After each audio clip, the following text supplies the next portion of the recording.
Jack. All right. You got this stuff? Yeah.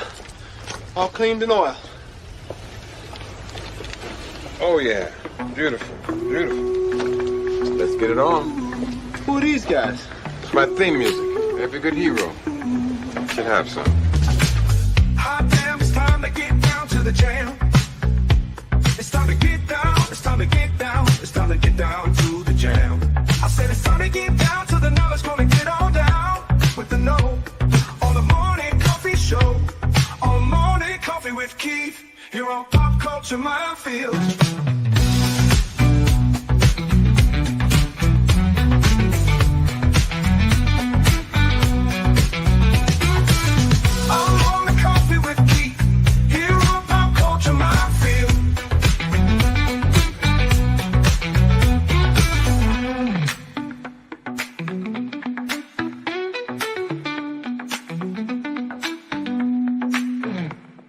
Excuse me, can I get a cup of coffee? Black?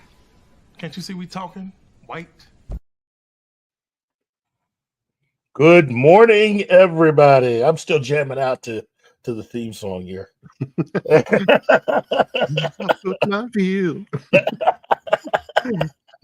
So I gotta ask, because I've been doing this since the beginning of summer, and I still don't know what that opening feature, that opening footage is from. Which one? With both of them.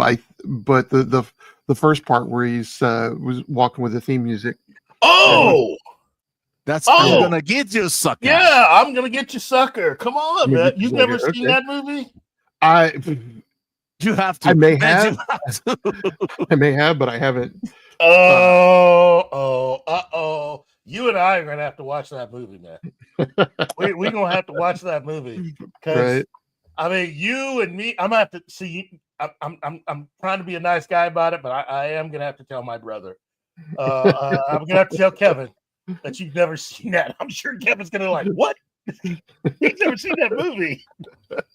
I'm sure you've heard Kevin and I do the whole, hey, so which would you like? You want to take the window or the stairs? I'll take the stairs. That's where that comes from. Okay. I was just saying, because it's like it's definitely got parody all over it. Oh, it's a parody of the black exploitation films of the 70s. Right. The entire movie is one big parody. Yeah. And it is funny. Just funny. Yeah, real popcorn geek. You know where it's at. You know what we're talking about. Man. Oh, look it out here. Oh man, everybody's already here.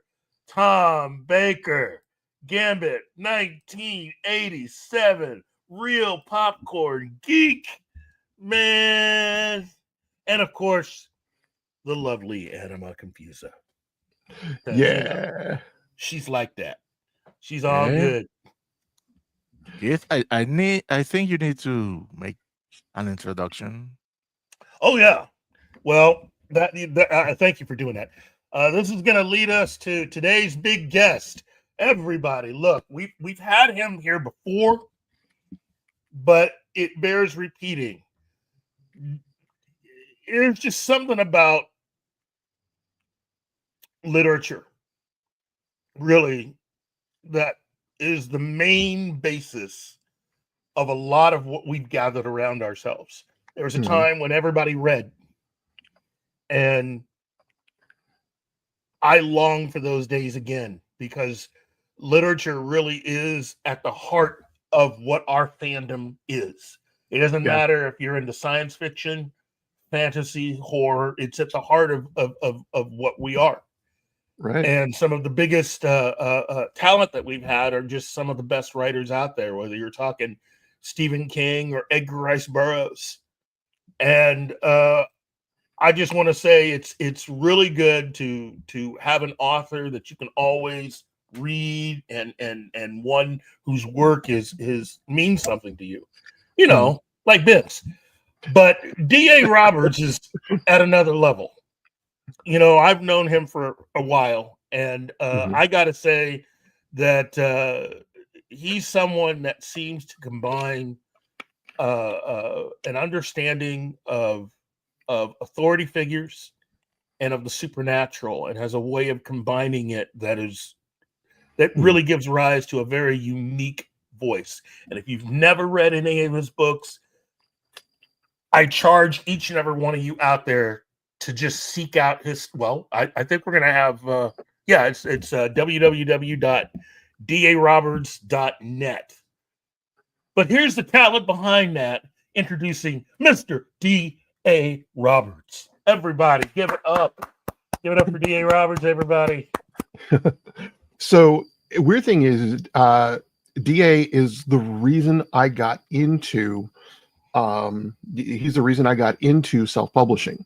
I actually followed his lead when we were both, because we kind of both started our publishing careers at the same time, even with the same small publisher.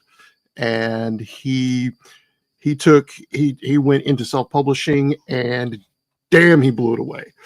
So so man, I was going, maybe I could do this. And he was big influence in like my chapter headings on theirs. So yeah, I mean, he's very much also a pioneer in the self-publishing field, and then turning that into success in a more traditional way too. So well, look, I remember when he got into it, he just became the evangelist of self-publishing. I have never seen somebody just go around and try to just like tell you the good word, spread the word. Well, there's a reason for that. Oh yeah.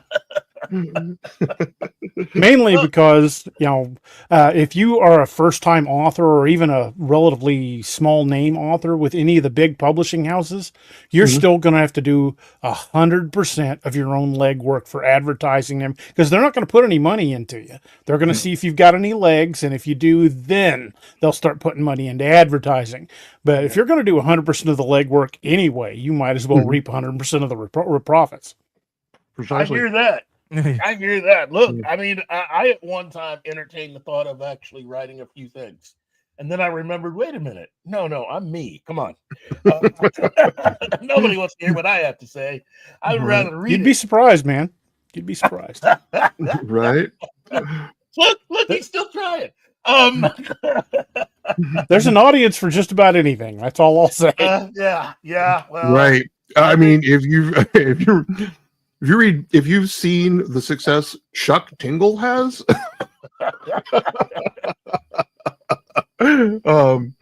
but yeah, and so is, well, I mean, well, let me at least ask this. Okay. Now, in all your years of doing this, what is one lesson now that has become something that you've realized after doing this for a while that you didn't realize when you first started self-publishing? What's something that you would tell someone that is, wanting to do this that you can now say with authority? The best advice I used to tell people was write, even if it's bad. Just write for yourself, if for nobody else. But I've kind of updated that. It's that, and go to your nearby community college and take a marketing class. yeah. Well, that's good to know. That's really good to know. Look, it's good to see you, man. It's really good too, brother. It was good hanging out with you at Rubicon the other day. Well, I'm more of a disruptive force when I walk into Rubicon. Well, whenever you walk into any convention, be it when it was VisionCon or with Rubicon this time, when you walk in, my wife goes, "See you in an hour." Yeah, your wife knows. It's really good to see you and your family, and I got to say that seriously, being able to talk to you for a while is always good. And I thought that a lot of what we ended up talking about while we were there is definitely something. Well, basically, we just did a show. That's basically what we did. Yeah, somebody we should have did been standing there recording this because it would have been gold. I mean, Well, Keith, any conversation with you is like doing a show, man. Because just the conversation we had last night, I was like, we need to record this shit. But we had started talking about, the state of nerddom as it stands right now.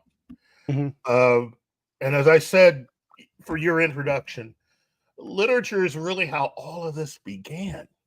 I can remember many of the books that I was reading when I was much younger. I remember the comics that I read, and books like I remember my father got my brother and I. Well, he attempted to get me and my brother to read The Hobbit. My brother loved it. I, on the other hand, had difficulties and threw it down in frustration and never picked up another fantasy book for going on about 3 or 4 presidents, maybe 5. Wow. It almost really liked it. Fantasy isn't everybody's genre. I mean, I get it. Yeah. Some people, you've got to read what you love, because if it's not something you're going to love, you're never going to enjoy it. That's really good advice. And unfortunately, there's way too many people in the entertainment industry that are doing just that. They're doing something that they don't love, and you can tell. I tell writers that you've got to love what you write. Right. We've hosted a few workshops and stuff like that. I tell writers, I'm like, if you don't love it, nobody else is gonna, because it's gonna show. Yeah. Yeah. And when you, well, again, who's an author whose work that you just really just find to be fantastic, that just gets you going? I can't just pick one. I mean, as a reader, on top of being a writer, I mean, every writer has to be a reader. Yes. If you're not studying the craft, if you're not honing your knowledge of written literature by reading lots of other authors, you're doing yourself a terrible disservice. But I don't know if I could name one. I mean, off the top of my head, John Mayberry's a fantastic writer. Jerry Purnell, Isaac Asimov. I mean, I've read a lot of different genres. Grew up reading Louis L'Amour, Zane Grey, because they were my mother's favorites. Tom Clancy. I mean, the list goes on and on. But there are just so many great writers. You went from Asimov to Louis L'Amour to Tom Clancy. That in and of itself. You should look at my bookshelf. It does the same thing. I mean, you on the shelf you might have, I don't know, F. Paul Wilson next to David Drake. I mean, Hammer Slammers and The Keep. Those are very different books. Yeah. Wow. Yeah. It still amazes me that there's quite a few people out there that are not very familiar with hard science fiction or military science fiction. And how would you best describe what you write as? Depends on the series. It changes. Yeah. It changes from series to series. You've got to be flexible with it. Like my Man's Marauders series, I've just got the one book out in that series. It's very much like the David Drake Hammer Slammers. It's about a military unit that goes from planet to planet fighting contract fighting. Yes. Yeah, and that's the premise behind the book.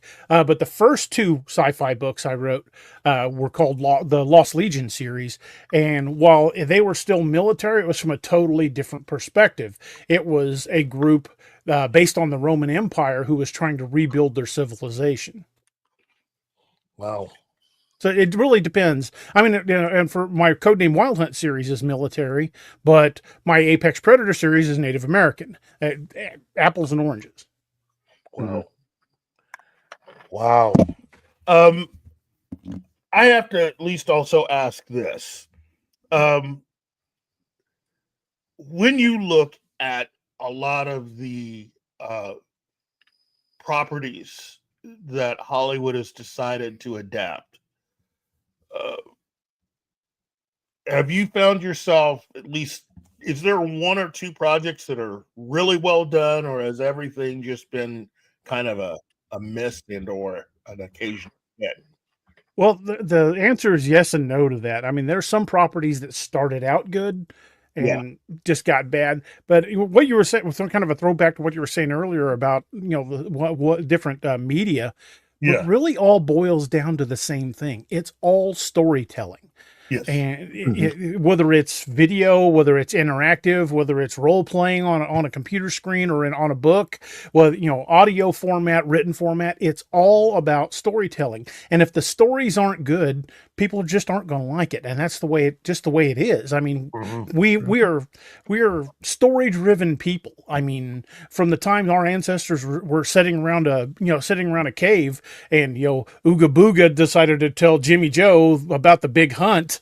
We were just natural storytellers, and that's just the way we evolved. But long before radio or TV, we still had spoken and oral storyteller tradition. The Ozarks is rich with oral storyteller tradition. My grandmother used to be a big storyteller. A couple of my uncles were very much like that. I'd sit and listen to them for hours. But at the end of the day, it's all about the stories. And what you were saying about Hollywood is, they started out with a good story, but unfortunately they've given those intellectual properties to people that don't love them. Not only does it show through that way, but then the writing just became incredibly lazy. Yeah. And there's quite a few unfortunate current examples of that, whether you're talking current day Star Trek, which I know I harp on a lot, but that's because it's that bad. And Star Wars has not been done any favors. I definitely agree with that.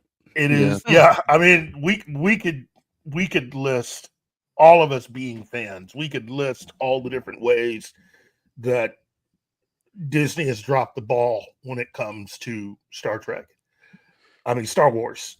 Well, one thing that Hollywood seems to have completely forgotten is a little something that Ben can attribute just as much as I can. He can tell you the number one thing they've ignored is character growth. You can't take a character and move them from point A to point B and them already start out the best at literally everything. If that character is untouchable and just kicks everybody's ass through the whole story, there's no risk, there's no threat to the character, there's no real danger, whether perceived or even a challenge to the character. So you've got to start out with a character, the noble quest, right, Ben? We start a character out like your character Gwydion when we used to play D&D. Right. Gwydion started out first level dude. We played in the Dragonlance universe. He was a Knight of Solamnia. He was a first level dude. Not that tough. Knocked that up 10 months in game time, and he's got some magical items, and he's kicking some major ass. He's wading through things that would have destroyed him, a few months before. And that's character growth. That's character progression. And without that, you really don't have much of a story. And see, the thing with Gwydion, I love that character. I tell stories about him all the time. The thing with Gwydion was that part of his growth wasn't just in combat. You had introduced a Kender into the party at one point. Tom Thistlenot, and Gwydion.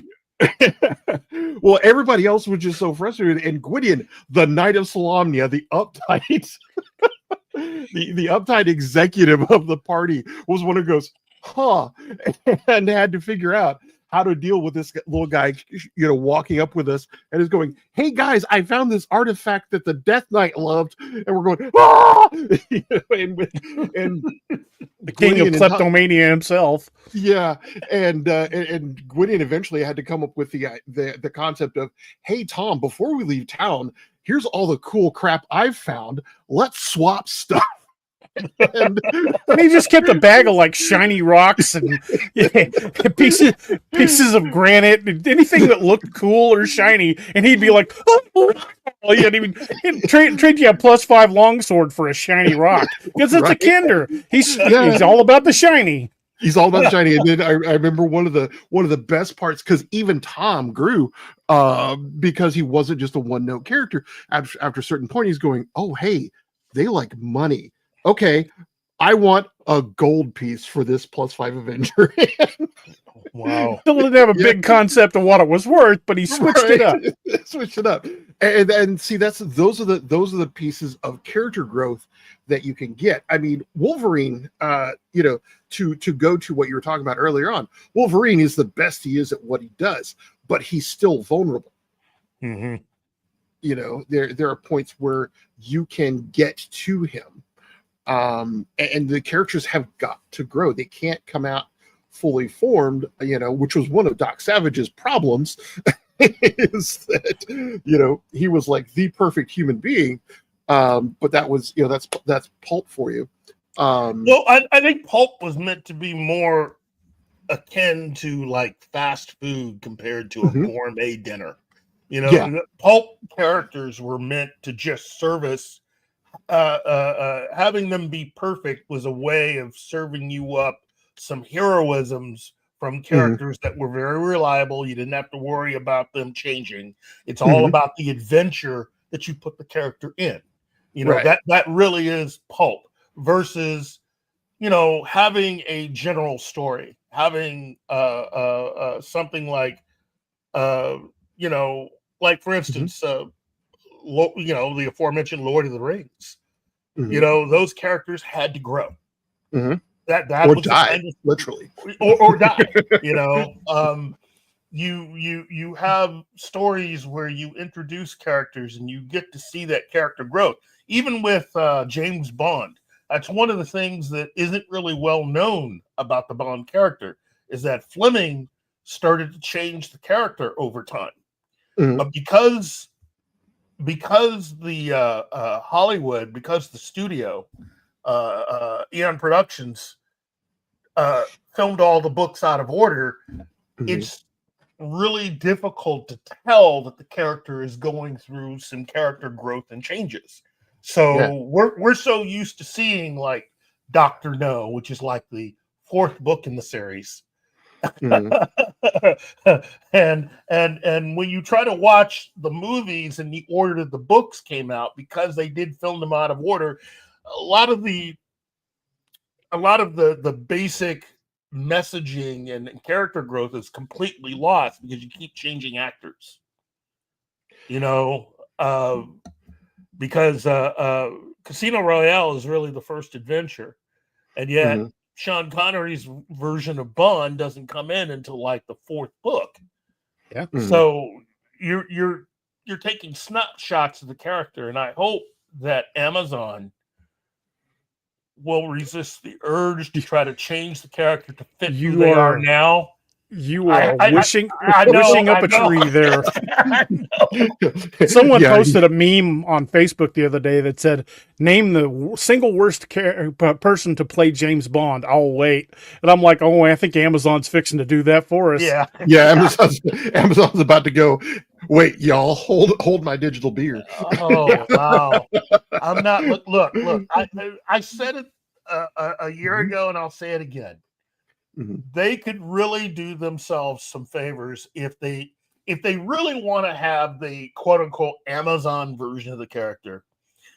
I'd be fine with that if they made an attempt to say, like, for all those people who wanted Idris Elba to be Bond, there is a way he could be Bond if Amazon's willing to put money. If he wanted to do it, which he says he doesn't. Yeah, he said he doesn't. But I mean, if you made it possible for him to do it, I would go ahead and just adapt the John Gardner stories. And I would allow different actors to play Bond in each of those adaptations. I'd have Idris do the first one, and then maybe even have someone like Pierce Brosnan come and do the second one, because he said he wouldn't mind coming back.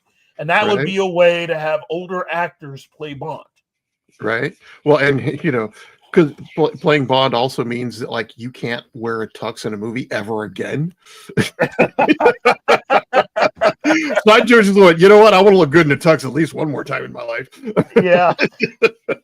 It's just that, as I said on Saturday, you're a custodian really of the character. Unless you are the creator of said character, you are its custodian, and you only have a temporary hold on the character until the next person comes along that gets to take over and do their thing with it. But just because you have full control over something doesn't mean you can do anything you want. Right. You know, that's what creating your own character is for, and that's where the current Star Trek has fallen, and Star Wars also have fallen down, because they don't act like they're the temporary custodians. They act like they actually created everything. And that's not necessarily the truth. Shinatsky says not every character needs to change. Columbo, for example, he's the same character every episode. Well, yeah, but he was a well-developed character. Yeah. Yes. That's like Conan. Conan doesn't need to change. You know, Conan but he did. And the later novels, he there was a progression for the character, but from like episode to episode, it was hardly noticeable. Yes. Yeah, and when he becomes king, everything changes, and but with Columbo, I mean, with a mystery series, I mean, every mystery is different. You're not reading or watching. And believe me, I say this as somebody whose wife, adores mysteries. It's not always the character changing. It is it's the mystery. I mean, you get a few exceptions. Psych was one of those where, it was more character driven, but Murder, She Wrote, Columbo, McCloud. Look, I grew Mannix. up on a lot of the Mannix. God, yeah. Man, Barnaby Jones. And even let's see, what would be another good one? Ironsides. Ironside was a good one. Don't worry, everybody. We're mentioning shows that maybe people under the age of say 40 don't recognize, but these are really good shows. Banachek. God. Cannon. Cannon was also good. Quinn Martin. Wow. Yeah, Quinn Martin. Okay, another obscure one. Quincy. Quincy's good. Quincy's really good. Kind of obscure. That one was pretty popular, though. Yeah, it was. It was one of the first scientific procedurals. Yeah, it gave birth to CSI. Right. Unfortunately. Hawaii Five-0. Hawaii Five-0. The Rockford Files. That's what I was going to say. Or my personal, and although it's not like a medical drama or anything like that, but one of my personal favorite detective shows, as I'm sporting the hat, Kolchak the Night Stalker. Kolchak the Night Stalker, yes. Although made me want to write horror in the first place. I have to say, I understood what the Fox revival was trying to get at, but it seemed like they had lost, in trying to update it, they lost what made Kolchak. I mean, part of it was the fact that you had this very unassuming guy who had nothing. I mean, really, when you looked at Carl Kolchak, he had no real fashion sense. Yeah, he's definitely an older man. He didn't have family. He had nothing. You try to revive the show and you bring in a good-looking British actor. And you've lost. That's one of the best things about Carl is he was everyman. He was just a normal, just nothing special about him. Just won't quit. Yes, right. That's basically it. And the great thing about the old Kolchak the Night Stalker series is, granted, if you're looking at 1973, 1974 technology for special effects, but they did so much with so little because they used a lot of distant shots or only catching it in profile, like for the Spanish Moss murders. I mean, that movie still gave me nightmares up until my teens and 20s.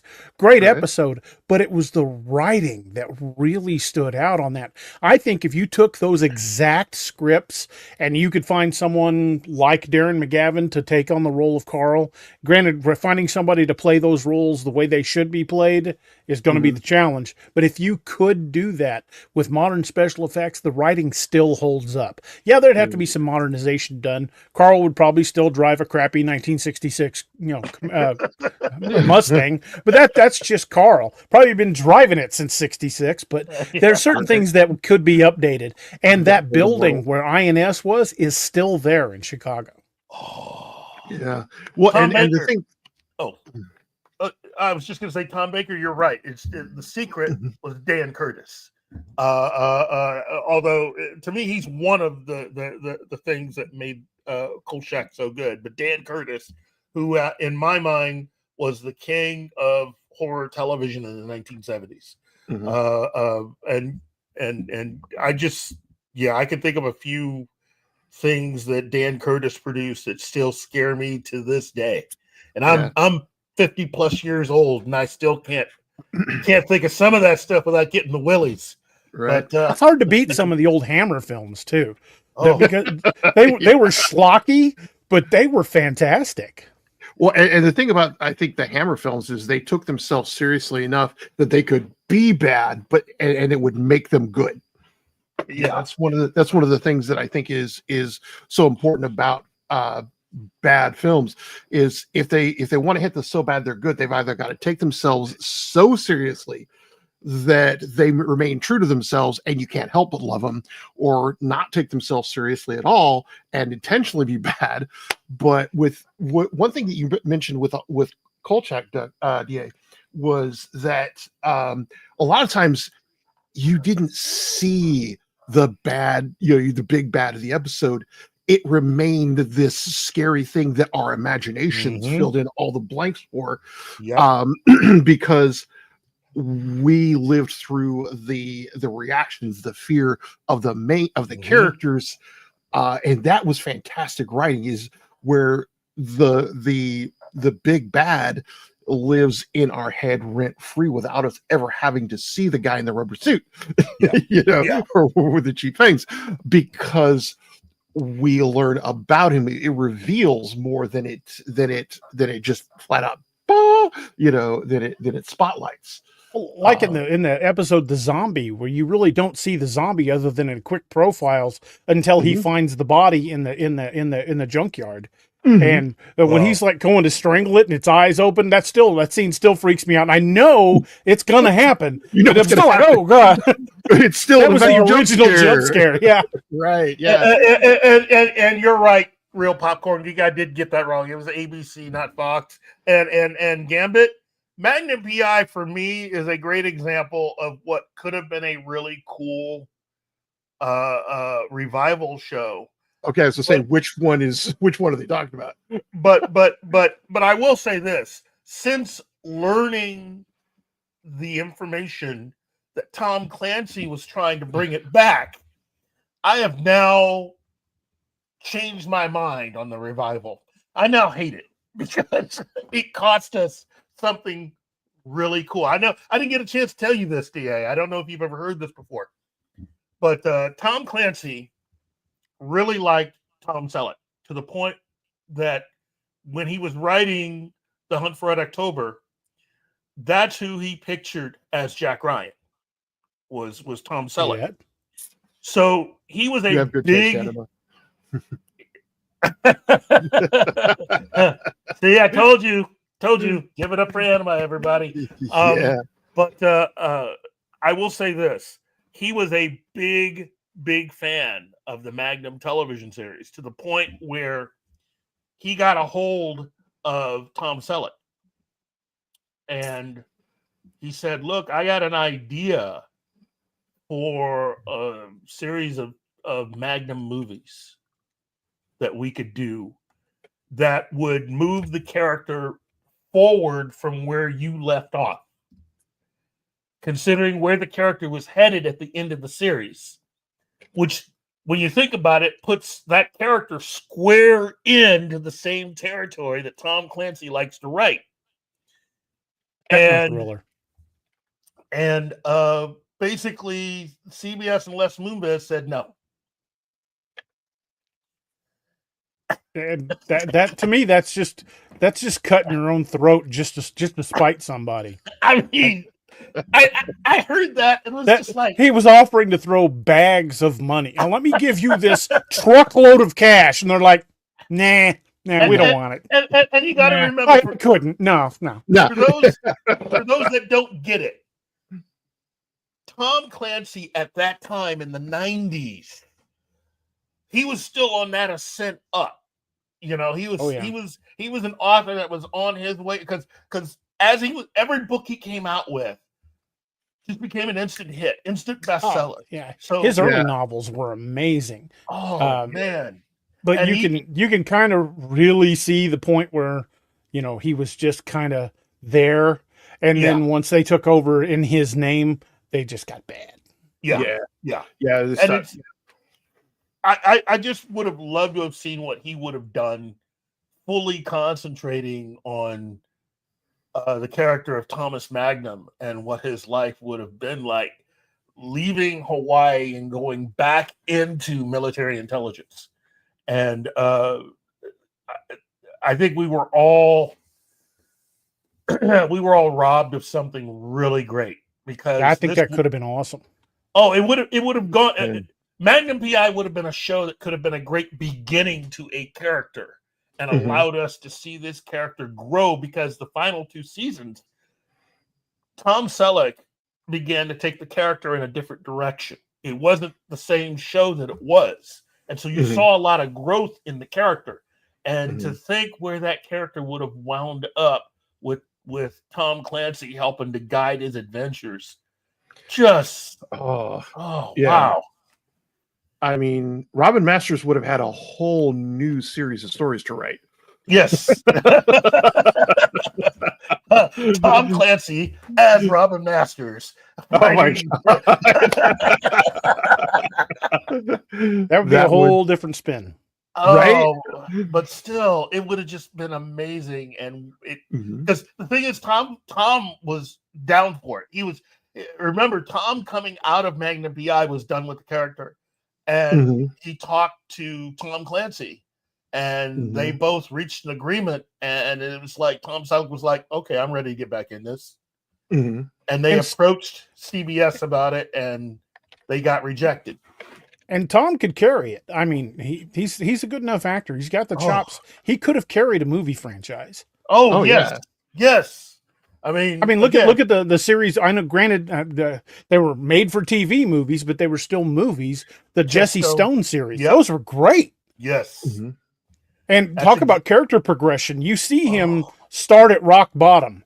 I mean, he was a great cop, had a stunning career, a good marriage. He pissed it all away with the bottle, and he's starting over. And you see him starting to pick those pieces up as those movies progress, and that's just really good writing.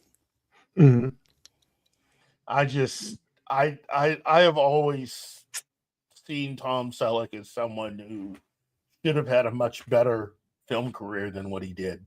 And that isn't to say, although he's been in some excellent movies. He's just really good at it. And he's just really, really good at it. And I think he's a solid actor. Have you had a chance to read his biography, his autobiography? I have not. I think everybody should check it out. For those of you who are just learning, he put out a autobiography last October, November, and it's his life story, and he reveals almost everything. I'm sure he's held back a few things, but he would have to.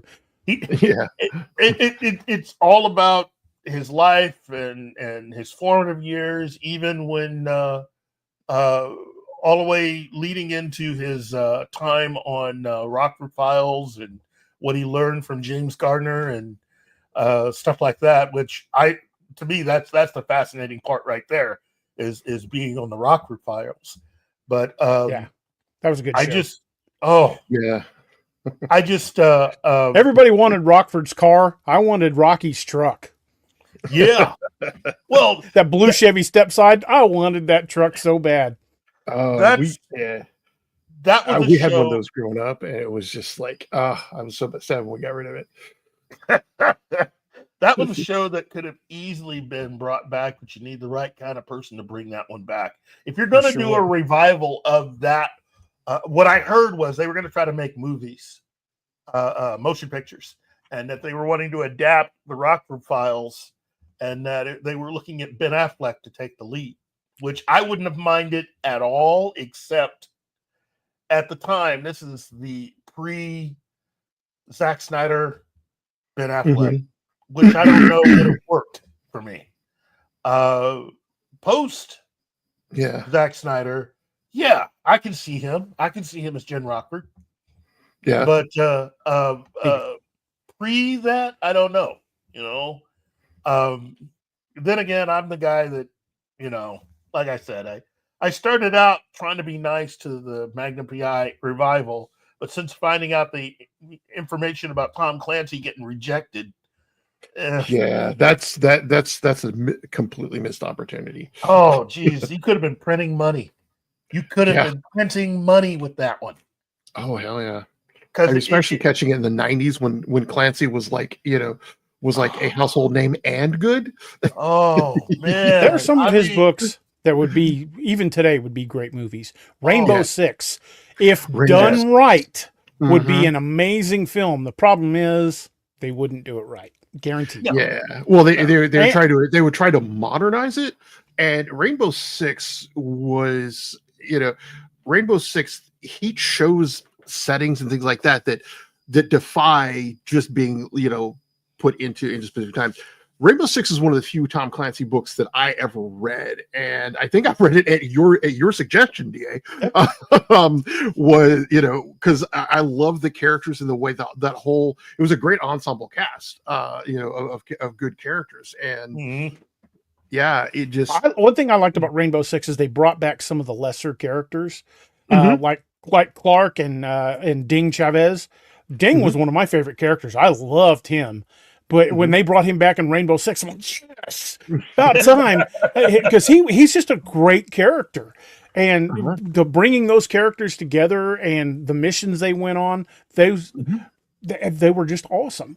But the problem with that is I was having a conversation similar like this to another friend of mine the other day, and we were talking about how a book that big, you're really doing a disservice by making it a 2, even 3-hour movie, because you're leaving out so much characterization and details. A book that big would be better lent to being done like Jack Carr's Terminal List.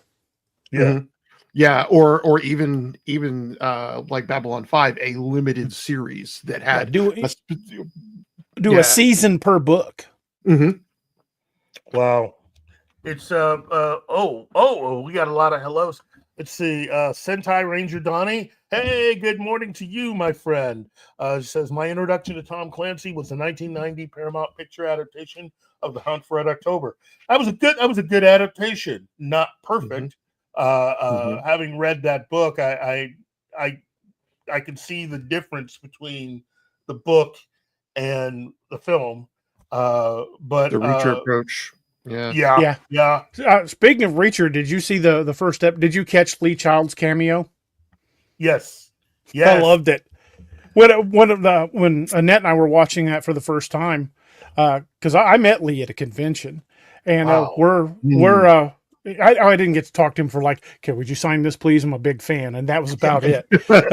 So whether he remembers me or not, probably not. That our 18-second interaction there. But anyway, we're watching this, and Reacher walks into that diner and bumps shoulders with him, like, "Oh my God, pause it!" She goes, "Why? What did he do?" I'm like, "That's Lee Child." She goes, "Who?" I'm like, "The guy that wrote the book." Mr. Happily cashing those paychecks. Right. I would love for my books to be made in to like that, right, Reacher or Terminal List, have it done to that level. But let's be honest, if the checks are big enough and they're clearing, they can turn them into Rodgers and Hammerstein's buddy comedy rom-coms for all I care, as long as those checks are clearing. Yeah, Yeah, as long as the come ships on. are clearing, you can put my shit on the CW. But Yeah, but you know, But deep if down- anybody says, I hate what they did to your books, I go, they're paying the bills. You know, deep It's down, though, like, it would here's make my you wall. feel I'll show about- you what they did to my books. you know, deep down though, it would make you feel better if somebody came in and just really loved your books Mhm. enough to want to do them right. Yeah. I'd like to That's- do a little bit more than Lee even did. I would like Yeah. to do like Craig Johnson did with the Longmire series. I would like to actually be on set helping build the episodes. Oh, that's like, yeah, Well- that's the dream. Well, I mean, that's what happened with Harry be a Potter. producer. You know, you eventually had an author that was able to interact with the people bringing her stuff to life, Mhm. and was able to properly contribute to what they were making. Right. Of course, I don't think she's helping out with the new series, but I mean, she's made so much money. Well, she was I the first really- author in history to make herself a billionaire through Yeah. her writing. That's Yeah. that. She's the only one that's done it so far. Yeah. So Yeah. Ben, you and I need to step our damn games up. Right, I know. It's like we need to, we need to find the formula somewhere. There's a vault. No She's got that kidding. shit in. Well, It's that mystical formula that's equal parts magic and right place, right time. yes, Right, exactly. yes. 'Cause, I mean, when you read her stuff, going back, and I started reading her stuff as an adult because she waited until I grew up to write her shit. It's not great writing, but I think she, like Stephanie Myers, knew her audience. And Yeah, you got to write to your audience. You really yeah, do. exactly. She knew what her audience was. She found what her audience wanted. Just like Stephanie Meyer did with Twilight. And sorry, there's so much about Twilight I don't like. Yeah, for the longest time, I said I would never write vampires, and Yeah. I kind of went back on that. I added a couple of stories with vampires, and I have an on again, off again vampire character in one of the series. But Right. no, none of mine sparkle. That shit ain't happening. Yeah, believe me, I write vampires and none of that shit sparkles. But yeah, and the thing is, I mean, Jim Butcher, he let them do what they wanted with the, and his whole thing is, aren't you upset? It's like, no, it paid for my insurance. So, No, that's true. That is you true. know, I mean, that's the way John Carpenter is.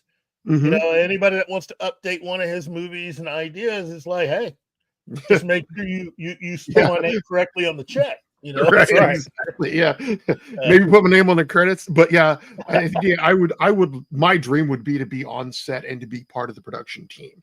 With my stuff. Because that's how you keep the story true, and that's how you appeal to your fans. I'd love to be involved in everything from casting to costuming. I mean, Right? I would be as hands on as they'd let me be. Yeah, Well- going, it's like out of the production office. Go. That'd be me. I'd even volunteer to help the script writers. I don't know the first thing about writing a script, but Mhm. I could help them stay focused on what the story was really telling. Right. Real exactly. Popcorn Geek. What was that again? Breaking news. Speaking of book adaptations, The Specialist is being developed for TV. Wow. Huh. Huh. If you have any more information, Real Popcorn Geek, go ahead and forward it to us. I tell you, there's one book that I read years ago, and Ben has read this book because I suggested it, and we've talked about this book for 40 years. To be done Reacher style with a long series, so you get all of the character arcs. Shibumi by Trevanyan. Right. Oh, That book deserved a huge series. Amazing book. yeah, Wow. it was. That was one of the seminal books, I think, for both of our characters, even when we were gaming. And as a matter of fact, I used that concept, Shibumi. Which Effortless is perfection. Exactly. In my Dad to the Bone book that I'm working on getting out after I finish, after I get Reluctant Fairy Princess out. But yeah, the whole moment of effortless perfection, because one of the things that Trevanyan does with that is you have a character who is capable of effortless perfection, but it's not something that's always there. And he struggles to find the Shibumi. Yeah, he struggles to get back to it, and the whole thing is, and he and bear in mind, Travanian wrote the Eiger Sanction, which got turned into a book. Yeah. Yeah. But I think Shibumi is definitely a better book, but Eiger Sanction got all the press. Right. Yeah. Well, I think that was and bear in mind, Travanian wrote this in 79. Yeah. I think there's some things that would have to be updated. Oh yeah, Yeah. definitely. They're definitely, but then again, still using IBM cards. Yeah, you couldn't. Well, you got to remember, Shibumi starts out in the Mhm. ashes of World War II. Yeah, because his father starts out as a oh god, it's been so long since I read that book, but yeah, that would make a good Yeah, adaptation. he's growing up in the ashes of World War II Yeah, in Japan after it had been hit. I mean, so wow. that's where the book starts. The first echoes of Shibumi are him learning to find his peace despite all the destruction around him. yeah. Oh, okay. Wow. And what's the author again? Travanian? Yeah, it's just one name, Travanian. Trevanian. IAN. Yeah. I'm actually having to read it from the page, like, It's a big book. It is a thick, healthy book, but there's so many examples. And there's great lines in it, great characters. Ben, Mhm. God knows it's fair. God knows it's fair. Best line in that. And it goes well, and that's the other thing is Travanian gets a very good grasp of Basque culture. The Basque fight for independence, and and you just gotta love the character. Well, the character's named Lacago, and he is just this larger than life, amazing character, and you feel like you really get to know this guy through the course of the book. And I'm not gonna give any spoilers because it sounds like Keith is looking the book up on Amazon. I'm not gonna give any spoilers, but he next to the main character Nikolai. Mhm. Lacago is my favorite character next to the main one. He steals every damn scene he's in. Yeah, he's like Sean Connery in a movie. Like it's Sean Connery in Prince of Thieves, shows up, steals the movie. Yeah, speaks 3 lines and he owned it. Right? And there's only one person I could see playing Lacago, and that's John Rhys Davies. I could see that. Yeah, I could definitely see John Rhys Davies as Lacago. Let me ask this though. Mhm. What is one book that you really enjoyed that you would like to see either turned into a television series aside from or our a own? movie? Besides your own. Aside from mine. All of your books are a given. So oh God, there's so many great authors out there. well, let me start out. I feel like I'm sliding some to just point out others, but let me can't make start the you off. perfect Let me start you off. I would go for the Donald Hamilton Matt Helm series of books. Because Matt Helm is a much different character. People remember the movies. But the movies didn't do the character justice. Matt Helm is a counter government agent, meaning that his actual job is to kill or nullify enemy agents. Okay, yeah, counterintelligence specialist. Yeah. So that's really his job. He's like the opposite of James Bond. He's someone that goes out and just takes out other agents. Right. John Wick for the James Bond universe, basically. Gentlemen, Yeah.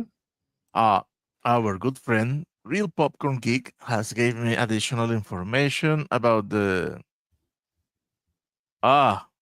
specialists, and yes, Mhm. it is about, well, not quite. It's not a remake of the Stallone movie. No, Okay. is the Stallone movie is based on a series of novels, and they are adapting the novels. I remember The reading those books came out right alongside the old Mac Bolan books, and yeah, I read Mhm. all of those. The Hawker series, the Traveler series. There were a lot of those. They referred to them as men's action film or men's action books. There Right. were about 40 different series of those, and I read a crap ton of them in high school. Here's the info that he so generously Whoa. made available to us. And of course, I am scrolling on the wrong window. So we have this: the specialist heads to TV, AR content options, action thriller novels that inspired Sylvester Stallone and Sharon Stone film. Huh. Let's see. I didn't know that movie was based on a series of novel that Uh-huh. Hmm. I must be honest, I didn't like the movie. I don't think a Uh, lot of people did. The movie I was mean, okay. yeah. Yeah. Well, like so much of what Stallone did, this, I mean, Stallone did Judge Dredd, and then, and it's a constant harping point of mine because Carl Urban came along and did it better and didn't get as Oh, nearly as Carl much. Urban did it way better. Yeah, no, I mean, he never took the damn helmet Apples off. and yeah. apples and oranges. Apples no and comparison. A-bombs. Yeah, apples and It's A-bombs. like- I mean, Yeah, it's like, in its prime, Paramount doing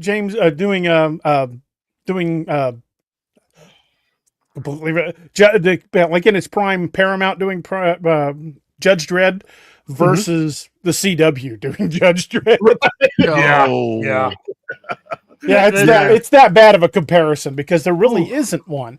Yeah. Carl Urban's was faithful to the actual source material, and Stallone couldn't wait to ditch the helmet because I'm Stallone. You got to see my face. right. And the sad thing is that Stallone actually has a jawline that could have carried the film by itself.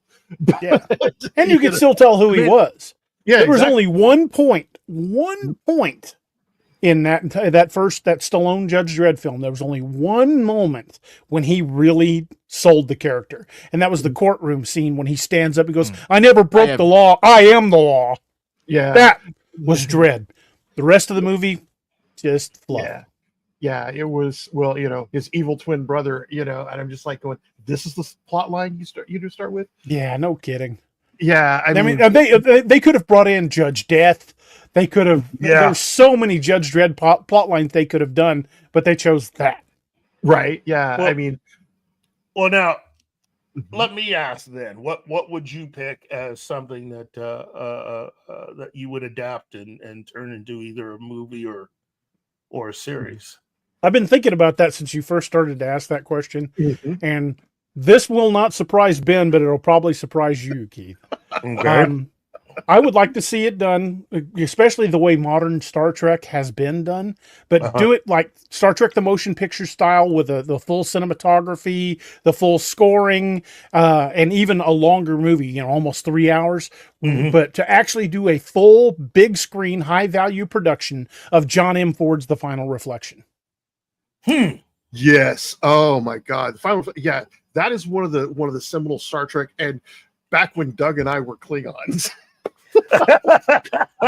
Fan club days, baby. Oh God, yes.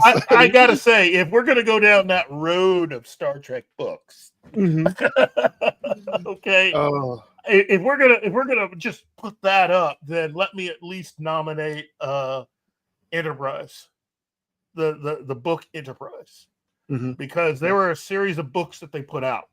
Remember those big, huge, thick books that they Mhm. did in the late 80s, early 90s? I mean, Mhm. those huge Star Trek books. Yeah. And Enterprise was the one that I really got into. I thought that one would make a fantastic adventure. I need to say a quick quantifier in case he sees this. because he was just on the show a couple of weeks. I need to say something. This is for Keith DeCandido. Brother, I still love all your Star Trek stuff. I'm sorry, John N. Ford's Final Reflections is still my favorite. Right? know You have to what? meet Keith. Oh, jeez, oh, Pete, I love him. Yeah, he was on the show a few weeks ago. Oh, that's awesome. And then last week we had John Mayberry on. All right. Okay, I got to go to my bookshelf real quick. I'll be right back because I got to get my. We're digging deep. Yeah, getting deep. Hang on. Hang on. Well, that's what happens with Star Trek fans. That you dig real deep into your collection of books, and for me, it's I love Star Trek. I love it to the point where, we're getting ready to celebrate 59 years of Star Trek. And for me, I got an extensive collection of books, both as far as storybooks and behind the scenes stuff. And let me just officially state that for those that have been watching the show long enough, I would highly recommend. Wait. I think I have that. There you go. I think a lot of fans have that. But I mean, if you're one of these newer fans, you're gonna need this. This is a good book to have. And then you need to make sure to go on either Amazon or eBay, because I don't think this book is published anymore. Yeah, I think it's out of print. Trouble. Wow, a great book. The novelization of the episode. Yeah, this is behind the scenes. It's the behind the scenes. Oh, okay. Of how it got made. And David Gerald wrote 2 books because he ended up working for Star Trek. He ended up working on the show. So he he wrote a book about what it was like to write and get this episode made.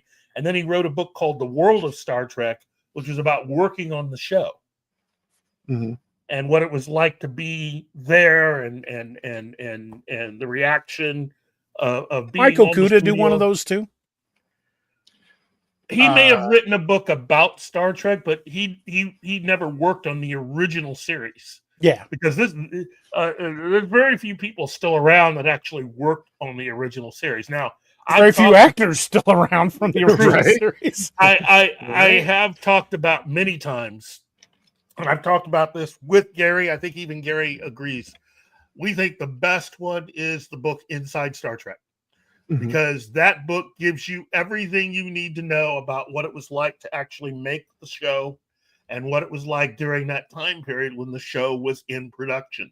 And there's a lot of goofy stuff that goes on in connection with the show. You've got, over the last 30, 40 years, you have a selection of individuals that have started trying to post memes and other things that, you've got people trying to celebrate September 8th has been converted from being the date of the anniversary of the premiere of Star Trek. They've turned it into Star Trek Day, which is really just a fast and loose way of trying to spread the love for all of the Star Trek that's not any good. Star Trek Day became an official thing once you started introducing Star Trek shows that were just not good. And it's a way of taking stuff away from the original series, because it used to be Star Trek fans could tell you the premiere dates of all their favorite Star Trek shows. And the moment you got in this current generation of Star Trek fans, they only know September 8th. Yeah. And, oh, wait, Star Wars has their Star Wars Day. Why don't we have a Star Trek Day? And that's the mentality that you're dealing with. Yeah. You got to build it all as a day. And to me, it makes more sense to just go ahead and celebrate when all the different shows actually premiered. Because, if you're a true fan, you know that stuff. I'm pretty sure a lot of Discovery fans don't know when Discovery actually premiered because nobody cares. Well, I don't know the exact date next gen premiere or anything like that. That's not part of my level of fandom. But to get to my my multiple thoughts of what should be turned into one. These are some that are kind of obscure. One of these, I think, actually a couple of these, I think you would like, DA. One is the Destroyerman series, Into the Storm. Alternate history, basically a World War II destroyer gets shunted into a different world. It's great stuff. Just great overall, because they're having to keep a destroyer, basically a World War II destroyer, actually, and it's antiquated for its time. They have to keep it running, have to get oil and rearm their guns, and it's just a good overall series. But the other one, the one I think would be really good, is SM Sterling's Dies the Fire, from the Emberverse series, which is oh God, there was one other series that was similar to the Emberverse, where technology just stops working, and that's called Ariel. It was done by Stephen Boyette in the 70s. But with that one, it is basically technology just stops working, and people have to rebuild the world from that. Wasn't that the premise behind Shadowrun too? Well, Shadowrun tech still works, but magic shows back up. So yeah, I mean, because you've got people with cybernetics, but in this, tech just stops working, and they have to rebuild. And the Dies the Fire is the first one in that series, and it would make a great post-apocalyptic movie. So yeah, those are two. I had a third, and it just left my head. well, let me at least share this, because I got it wrong. I keep calling it Enterprise. It's not Enterprise. It's Strangers from the Sky. Why did I keep calling it Enterprise? Oh God. Okay, I'm thinking of different ones. Fire in the Sky. Okay, Yeah. Strangers from the Sky is this one right here. This is the one that I think would be probably the coolest thing to turn into either a movie and or some major adventures. But these are the 3 giant paperback Star Trek novels. These are huge. These are Tom Clancy-sized novels. Strangers in the Sky. There were a few that size that were next gen novels as well. Yeah, and there was some next gen novels. Well, not next gen, but post next gen, that I think would make good continuations rather than going back in time or going so far in time that it's completely irrelevant. That would make, because in some of the more recent novels, explored what happened after the Dominion War. The Romulans starting to try and make their own alliance, their own version of the Federation with just all the Federation's enemies. So the League of Doom.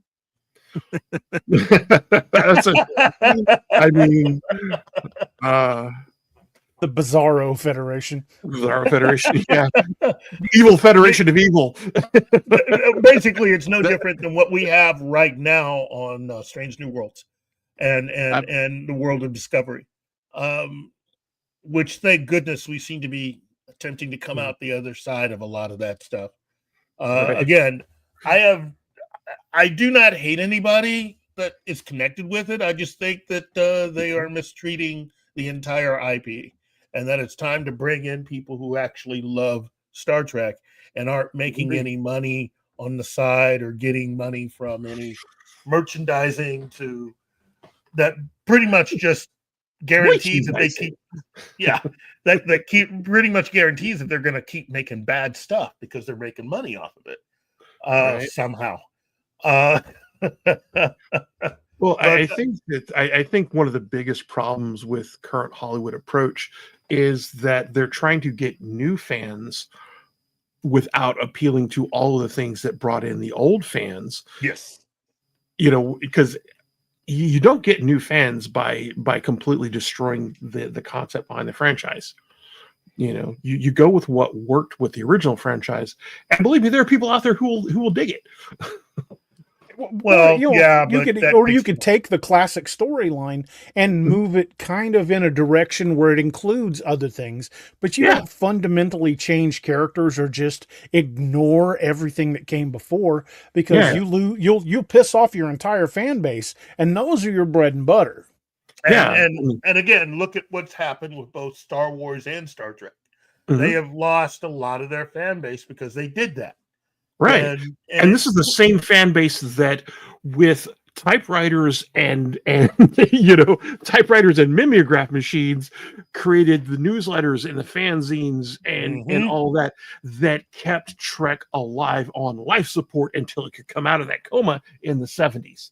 Yeah, but let's also be fair and understand it wasn't that long. I mean, from the end of the series officially ended in 69. They had a new movie in 79 starring the entire cast from the original series. That in and of itself is a miracle that ever happened. Well, and in Hollywood terms, that is an eon. Yeah. But I mean, it's still only 10 years. Yeah. Seriously. I mean, really, it's not even that long, because they had the animated series in 73. So from any new Star Trek projects, 73 to 79. And I keep saying that it was a complete and utter miracle that Star Trek the Motion Picture ever got made, let alone with the cast that they had, considering who they were discussing before. Because originally they were talk of not having the original cast back and replacing them with big screen actors. So you almost got Robert Redford as Captain James T. Kirk. Oh God, that would have been an abomination. And you would have gotten Walter Matthau as Dr. McCoy, and you would have gotten and then you would have gotten I can see his face. You would have gotten gosh, what was the name of that actor? What was he in? Oh, he was in the X-Files movie. Not David Duchovny. No. Smoker? No, not the smoking man. You would have gotten Martin Landau would have been Spock. The thing is that Martin Landau was originally up for the part of Spock. Originally. And he only when he missed out on getting Spock, he took the role on Mission Impossible. And ironically, when Martin Landau left, Leonard Nimoy replaced him. So Leonard Nimoy was Martin Landau's nemesis. Something like that. But I mean, the thing is Martin Landau, when he heard Nimoy was replacing him after he quit the show, he was like, "Son of a damn it! I'm firing my agent. Get him on the phone right now. He is so fired." It's like, that'd be going, I need to take out a hit on the fucking Nimoy. Now, don't you think that But I tell you, no actor in the history of acting has probably hated his agent more than Ned Beatty after getting cast in Deliverance. Yeah. How do you even read that script and go, No, He had to have not read the script. He went, "Yeah, sure, Bert's doing it." Yeah, Bert's doing it. Yeah. It's like, no, you're playing second fiddle to Burt Reynolds. Nothing good is going to happen to you. Yeah, you're likely going to die. Right? Well, there's only one person who has survived a Burt Reynolds movie, and that is Jerry Reed. oh. I mean, And that's only because they didn't share any real scenes together except for the beginning and the end. Right? Nobody died in those movies, but every other Burt Reynolds movie. Yeah, no doubt. I mean, yeah, it's like I'm with no. Yeah. Although I think Shelley Duvall probably hates her agent more, or equally after The Shining. Probably. Well, Yeah. I know is it probably caused Ned Beatty to at least have certain reactions every time he heard banjos. I guarantee you, if Ned Beatty is anything like me at all, if it was me and I was Ned Beatty, and I guarantee you he's probably a lot like it. Every year on the anniversary of the date that movie was released, I'd have gone over to the agent's house that got me that job and shot out his porch light with a BB gun, and then left a flaming bag of dog crap on his porch. Or just gone up to him and punched him in the face. Yeah.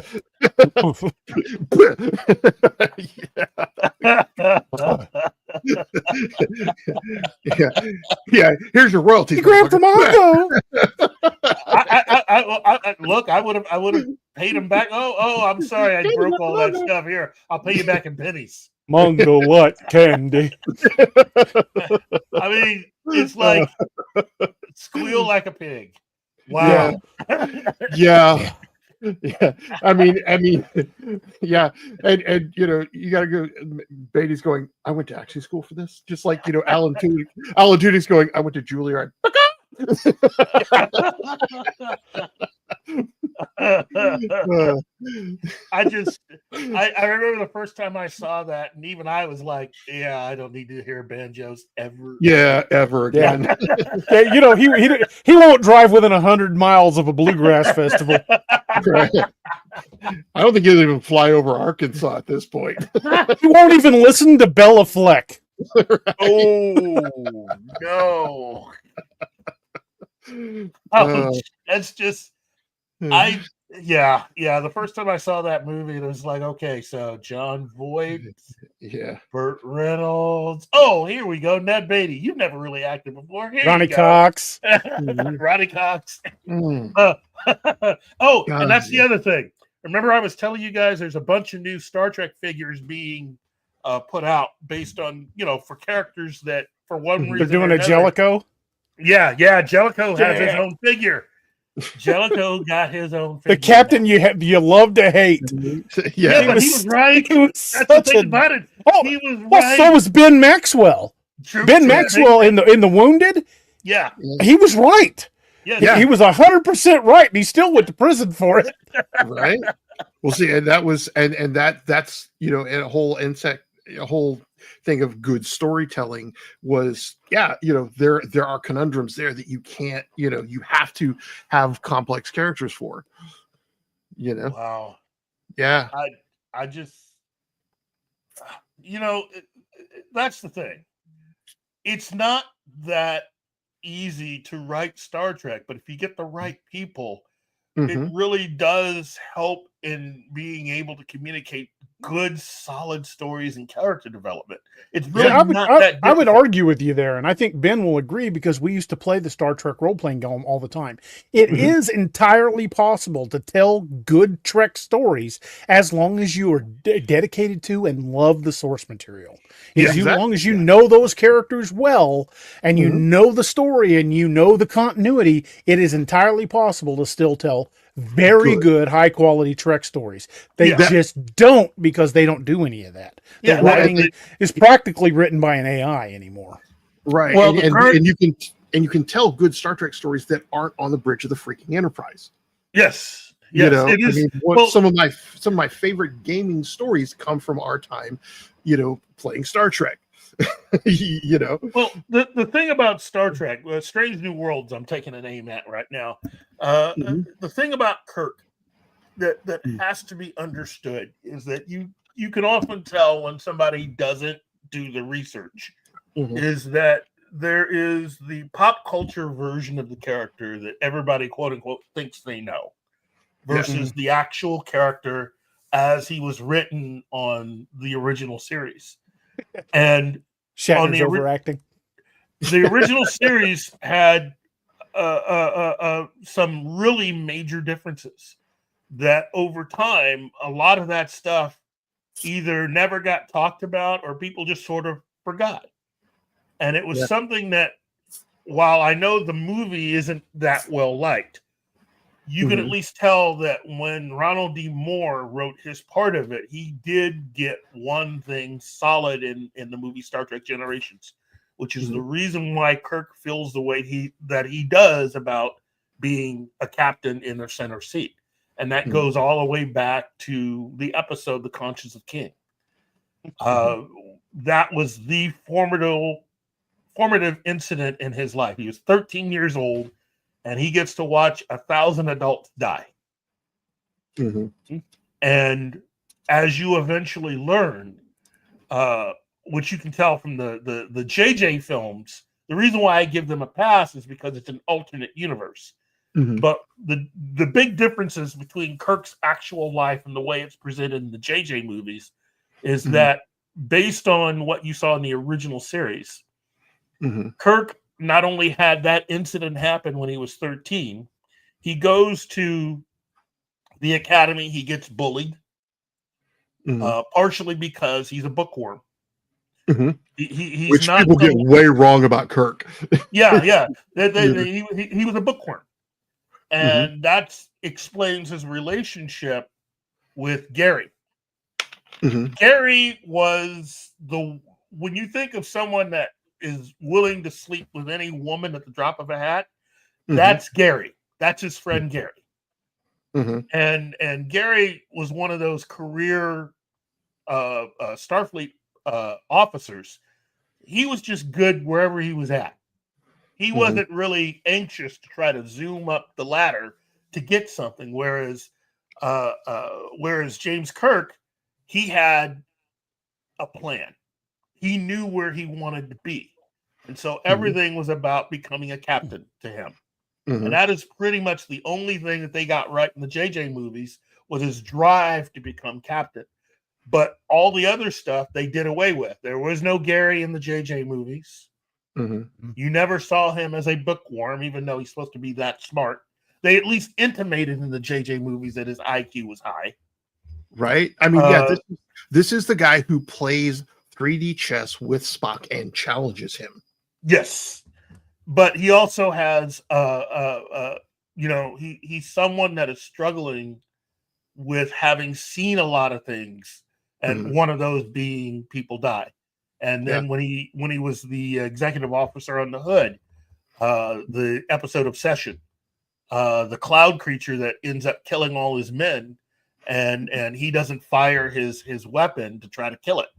And so Kirk has to live with that. And then you have him dating Janice Lester, and Janice being the ultimate crazy ex-girlfriend. And you have all of this stuff about Kirk that when you put it all together, after it's been disseminated in all these episodes over 3 seasons, but when you put all of it together in order, it's a much different story than the story that the pop culture people seem to want to tell you about Kirk. It's a way different and more complex character development. And the you problem see with a lot of pop culture is it's superficial. It is. They look at the theatrics of Kirk, though. Yes. But they ignore details like that. They'll get those bones. They'll do that quote all the time. But how many can remember the moment when he's looking up off the Genesis planet on Wrath of Khan and seeing Enterprise burning in, and just see the raw emotion on his face. My God, Bones, what have I done? And that was really the symbol of everything that he had fought all his life to get. He wanted that center seat, and he got it. And then he had burning down. Yeah, and he had to crash his own ship. And and I love Bones' response to that: "What you had to do, survive." And the thing that people seem, because it comes down to that whole Kirk versus Picard debate, and they talk like Picard is just this refined ninny. Picard was the exact opposite of Kirk in Academy.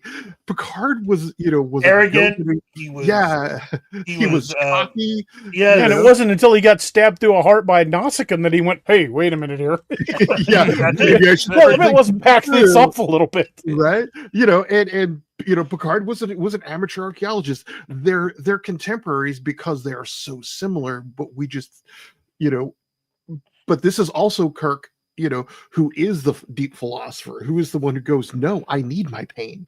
Who can do. Mhm. that's what he used to get to the center seat. You gotta understand, Mm-hmm. it's not every 13-year-old that gets to see Mm-hmm. 1,000 people die in front of their eyes. Yeah. Yeah. And to do that before going to the academy, which Yeah. means that he's already seen something, Mhm. and that it was enough for him to think, in that particular situation, they were waiting for Starfleet to show up. Mhm. And so it was really the power of a starship captain that would have stopped all those people from dying. And my thing was, that's exactly, I think, when he made the decision to become a starship captain. Yeah. That the captain To make a difference. To make a Yeah. difference, like he says, once you are in that seat, Mm-hmm. you can. But make Jean-Luc was the other way. He was the reluctant leader. Yeah. He became a captain because it was kind of thrust upon him. He never Yes. really sought it. Yeah. Right. He was a when dreamer. when they show the alternate timeline where he never was, he was a science. He was a was it? Can't remember the. Did he work in? Was it stellar cartography? I think it was. Archaeologist is really what he trained in. Yeah. Yeah, but he was Yeah, in blue uniform. Yeah. Yeah. And which I think was a great, exploration of that character. Shows us what a rebel he really was. Yes. Yeah. And again, this is what got taken away, and ultimately when New Trek brought us the Next Generation, brought us Picard. Mhm. This is a slightly different Picard. Mhm. The world he inhabits is darker, colder, meaner. Mhm. And all of this stuff that would have, in my opinion, would have really pissed off Roddenberry had he still Mhm. been alive, to see how these people were treating not only the Federation but Starfleet, and Mhm. turning it into an organization that just is filled with imbeciles and Yeah. really bad people, Mhm. and not striving anymore to seek the best in people. And that's Right. where New Trek fails big time, because that's exactly what it should be. Every Mhm. person that serves on a starship should be the ultimate example and representative of where they come from, Mhm. and are meant to be the best of us. Yeah. I can't see how anybody that isn't would make it through Starfleet. You just wouldn't make it. You wouldn't make it Because- to academy, yeah, because your academy instructors are the people You who probably already- wouldn't make it through the psych profile during the entrance exam. There you go. Yeah, damn good point. Yeah, 'cause There are people that have gone psycho. I mean, the thing about Garth is that fighting during the Romulan War and everything that he's seen probably drove him insane. yeah, And and you do have to deal with that idealism facing the greater galaxy, which may not share that idealism, and Yes. it does take a toll. But Yes. I think that's one of the things that is very powerful about Star Trek is what is that cost, and who is willing to pay it. Yeah, and But- again, it's tempting. The Yeah. temptation to use all that power at your fingertips, and that's Going back other to the thing they episode The show. Wounded. Yeah, Going back to the episode The Wounded with Bob Gunton playing what was his Captain? I can't remember off the top of my. I cannot remember the name. He the character he played.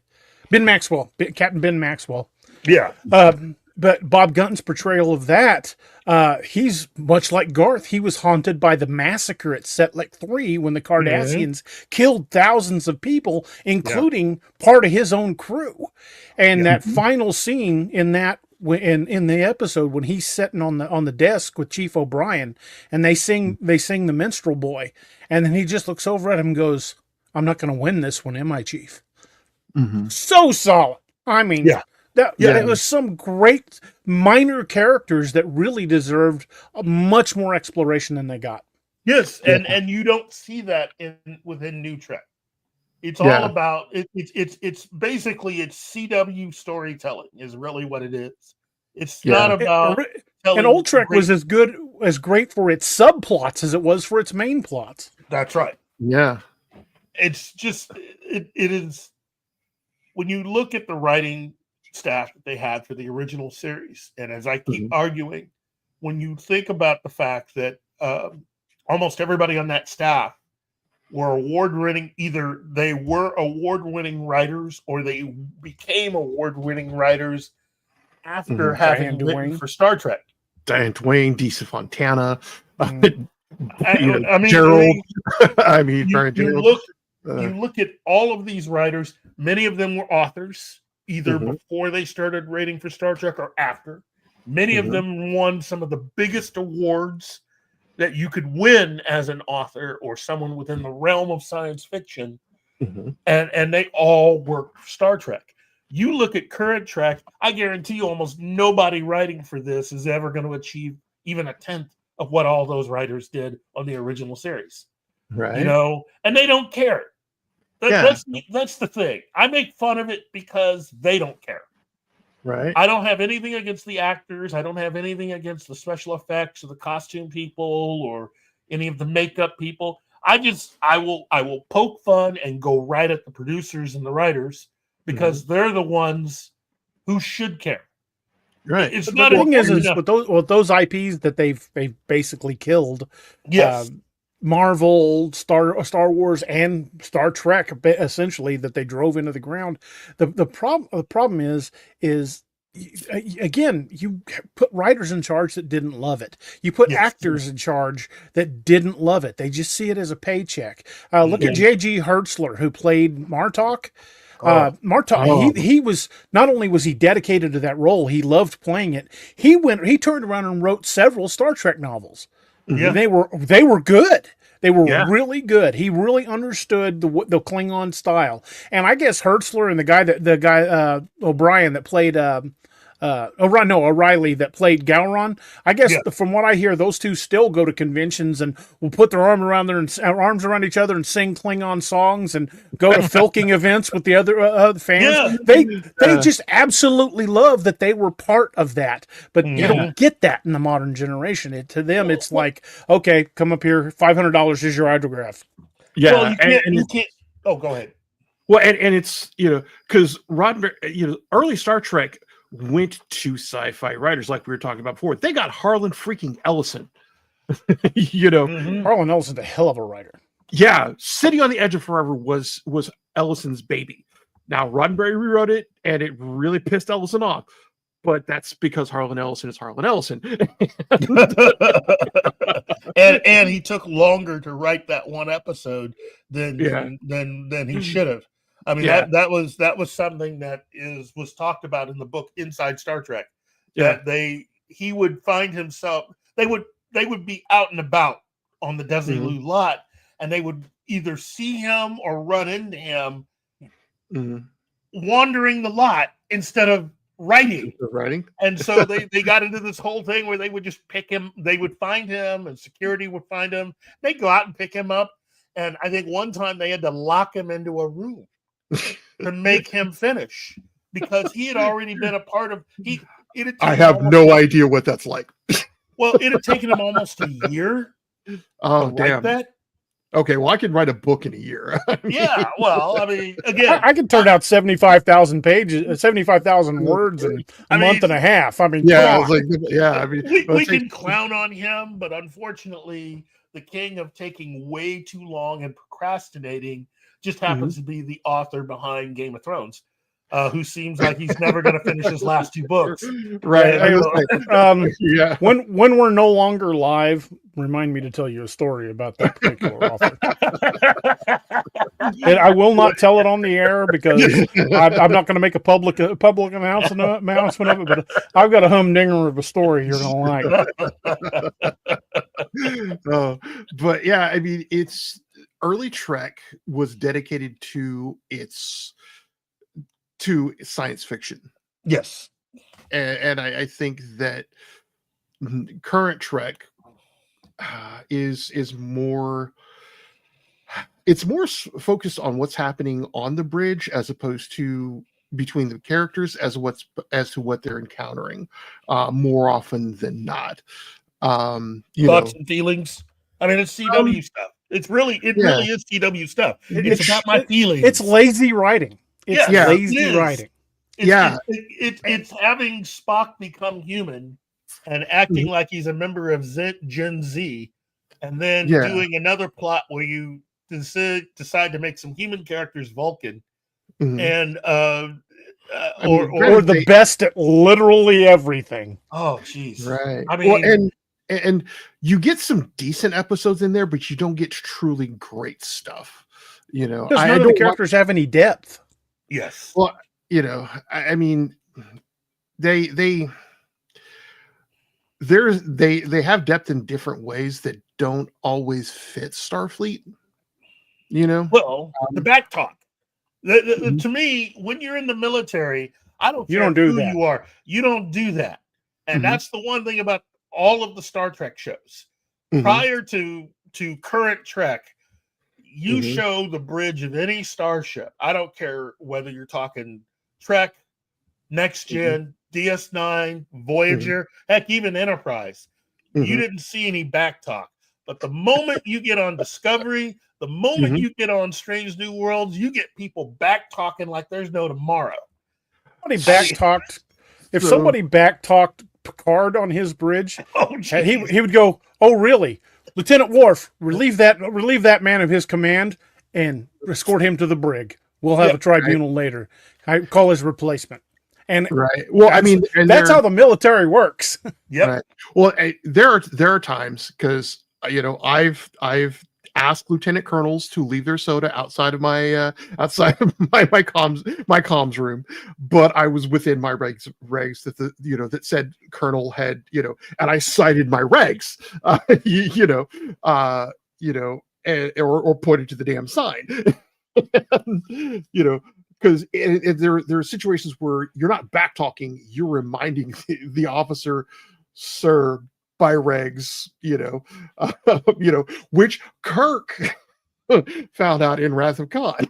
You just keep quoting regulations at me, Lieutenant. Oh, it's okay to speak up if you're right. Yeah, but you better be right. But here's the other thing about Wrath of Khan, though.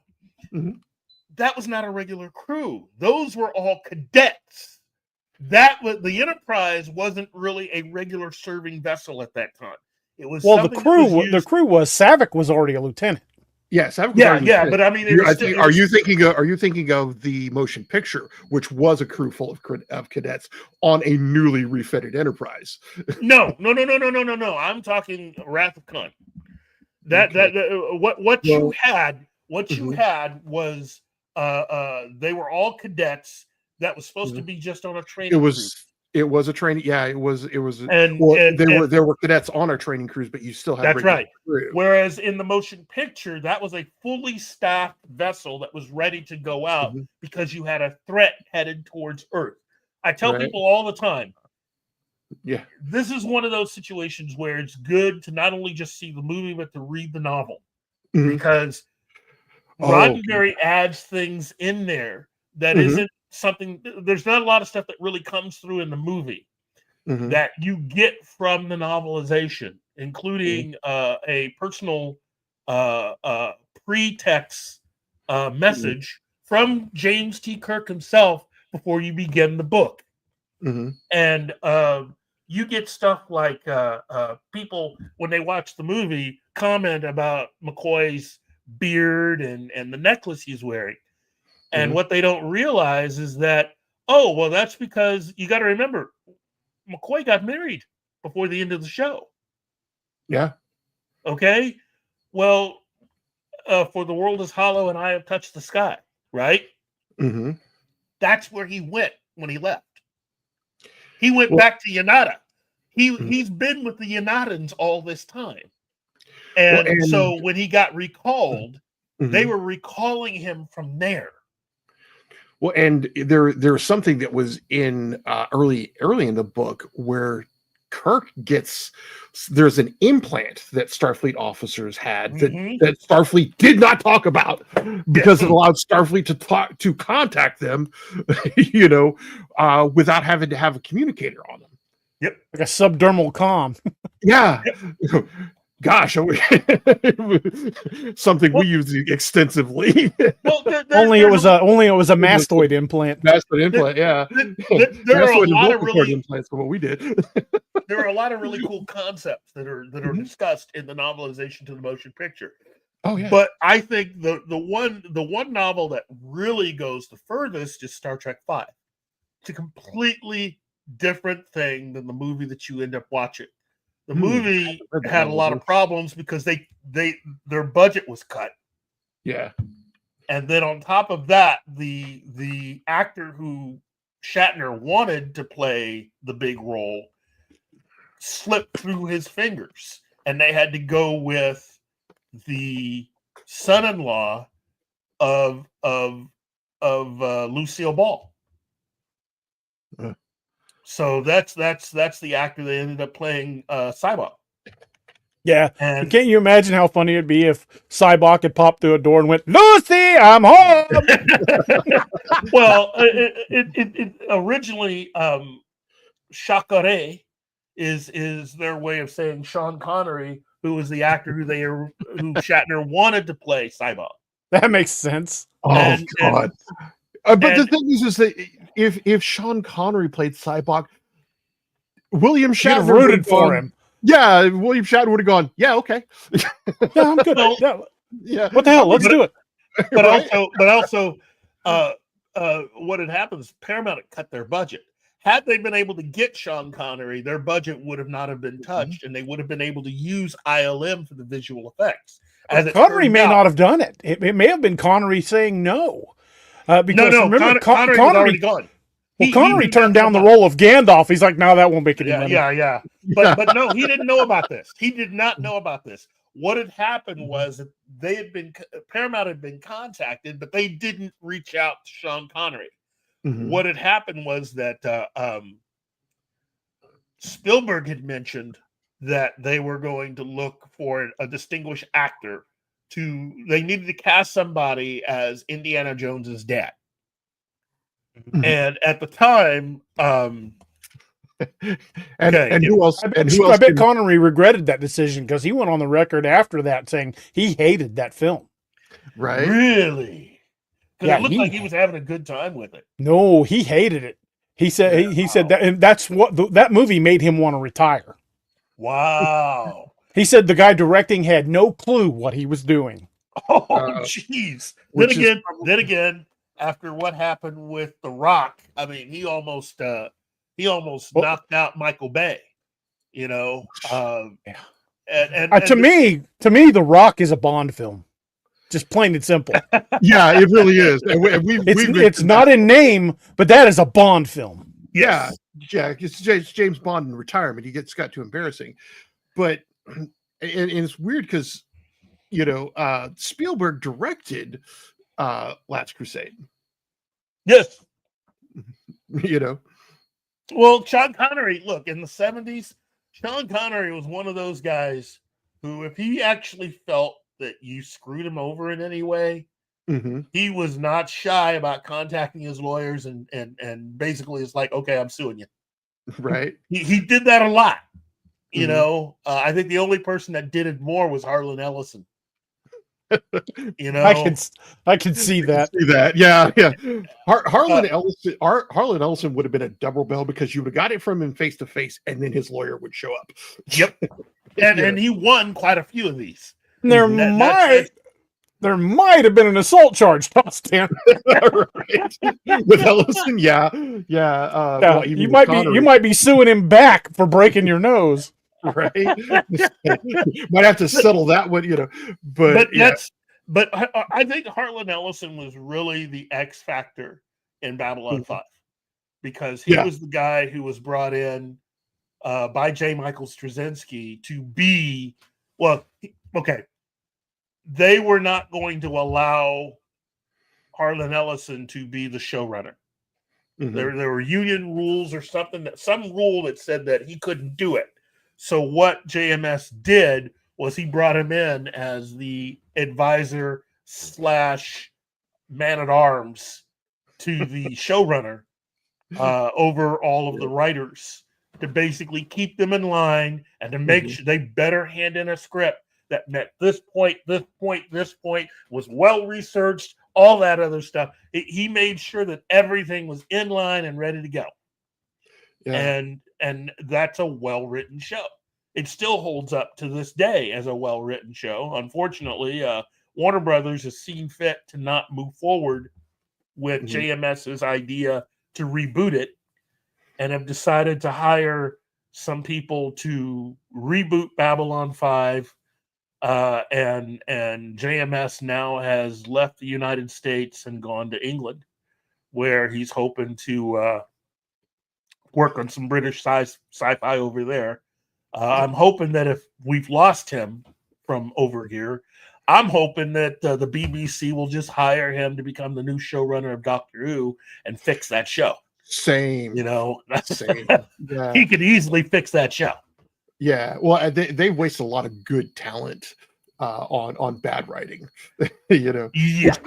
Which I think was a problem Tennant faced. He didn't have as good a scripts as Smith.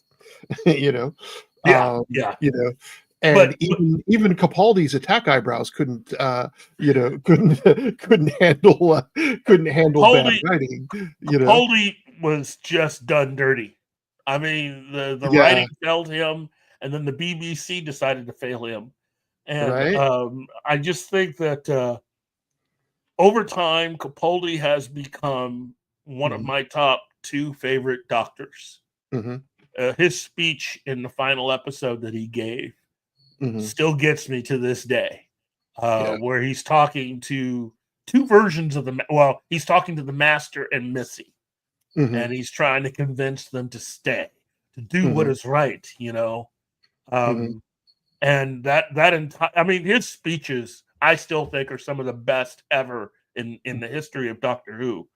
But in that episode, I think it was just the penultimate example of if you use somebody who is really good, you can get a lot out of very thin plots from having a really talented person just be there to say the words. And Capaldi, he just got done dirty. Yeah. Well, I think a lot of the writing on Who has faltered a lot. Because they're trying to do things with a character that, even because they got good actors to play the Doctor. I don't think they've ever failed in a true, thing there, but they've, the writing has failed the actors. I mean, Tennant, nobody can improv like Tennant can, and seeing him play, Kilgrave. Yes. Kilgrave. Because I keep on thinking also of a character that D.A played. That's Kilgrave. And I'm going, no, I'm not going to do that guy dirty. But seeing him same last name, totally different guy. Right. Play Kilgrave. Seeing him play, Crowley. David Tennant was a better actor than his scripts. Smith, damn fine actor, but he got better scripts. But I would love to see Straczynski just do what he could with Doctor Who. Oh, geez, that would be worth its weight in gold. Yeah. Something modern showrunner or writers need to learn is that any good story is like building a house. The foundation is the little details, whether that be people that make the mistake of saying he flicked the safety off on his Glock. That's a little detail because Glocks don't have a safety. One other thing that'll lose me is somebody that says he changed the clip. No, it's not a clip. It's a magazine. Clips hold ammo, magazines feed ammo. It's a whole different animal. And that's just a little detail. That's just a couple of examples. But the foundation your story is built on is built on those little details, and part of those little details is the stuff that came before, the continuity, the characters, the knowledge of the prospect of the property. Then you can tell the story, and it doesn't matter if you're telling a zombie apocalypse story or a space story or an Old West story. Once that foundation is solid, that is what you build your suspension of disbelief on. Because if you say, he flicked the safety off on his Glock as a little detail, and then you go on later and try to sound like you're an expert on handguns, people are not going to believe it. There's no suspension of disbelief because you screwed up the little details. Right. It's one of my rules is people will believe the impossible, but they will slam you for the improbable. Yeah. The flat out, because people believe in magic. People will not believe on a safety on a Glock, or that a trained police officer will call a magazine a clip, and ain't happening. Right.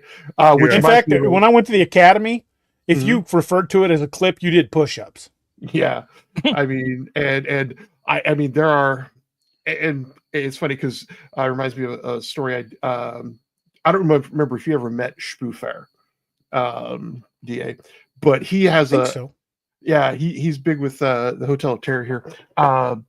Or he was, but he did a show, and one day he reaches out to me and goes, "Hey, can you do my intro for the Russian clip of the day?" So I'm going, "Yeah." So I grab one of the clips for my Mosin Nagant,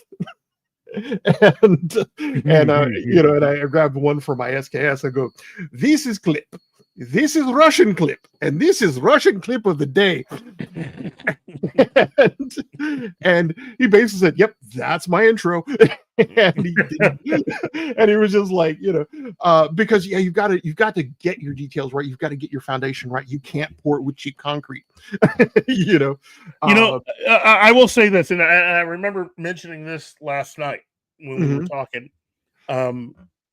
I had the opportunity to check out Disney Plus started running the Thunderbolts, and did you pay for that crap?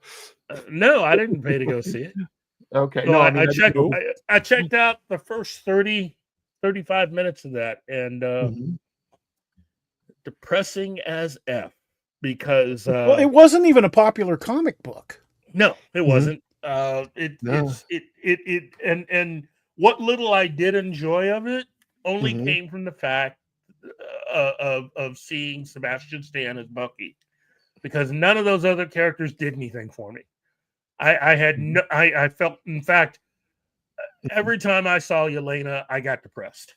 She's a depressing character in this movie. There's nothing exciting about her, and I know. She's still a little upset about her sister, but you know what? Well, she's Russian. They're like that. Yeah, but I mean, even with that, it's like, okay, I don't know if you actually saw the interview with the actor that was the bad guy in Black Widow, but he revealed something that I didn't know, and it puts a different spin on all this, and it goes to show that Kevin Feige, in my opinion, makes a lot of really bad mistakes. And he made a bad one with that film, which is he revealed the guy who was the bad guy, the actor that played the bad guy. He goes, yeah, we had to refilm a lot of that movie. The bad guy in that film, they changed what he's guilty of. He actually raped all those girls, is what he did. His resemblance to Harvey Weinstein was not coincidental then. Right. Well, we're talking more of an Epstein thing. And they changed it and had to refilm all those scenes. Although they left all of his scenes. They left a lot of, though. He said that if you look at the actresses and the way that they're playing their parts from back when they first filmed it, they didn't refilm everything, so they left a lot of that in there. So basically, given who this guy is, their reactions are Mhm. far more intense for someone who was just running the Red Room. Yeah. You know, and it gives more weight as to the reason why um, uh, Nat didn't want her sister to be To go back. captured and by them. Yeah. It gave more weight to that. Of course, when they Mhm. took it out of the movie, it robs the film of that whole thing because you're thinking, oh, she's just trying to protect her sister from becoming a killer, which is important. You don't want to teach children how to kill. Right. But the added thing was the other Mhm. thing.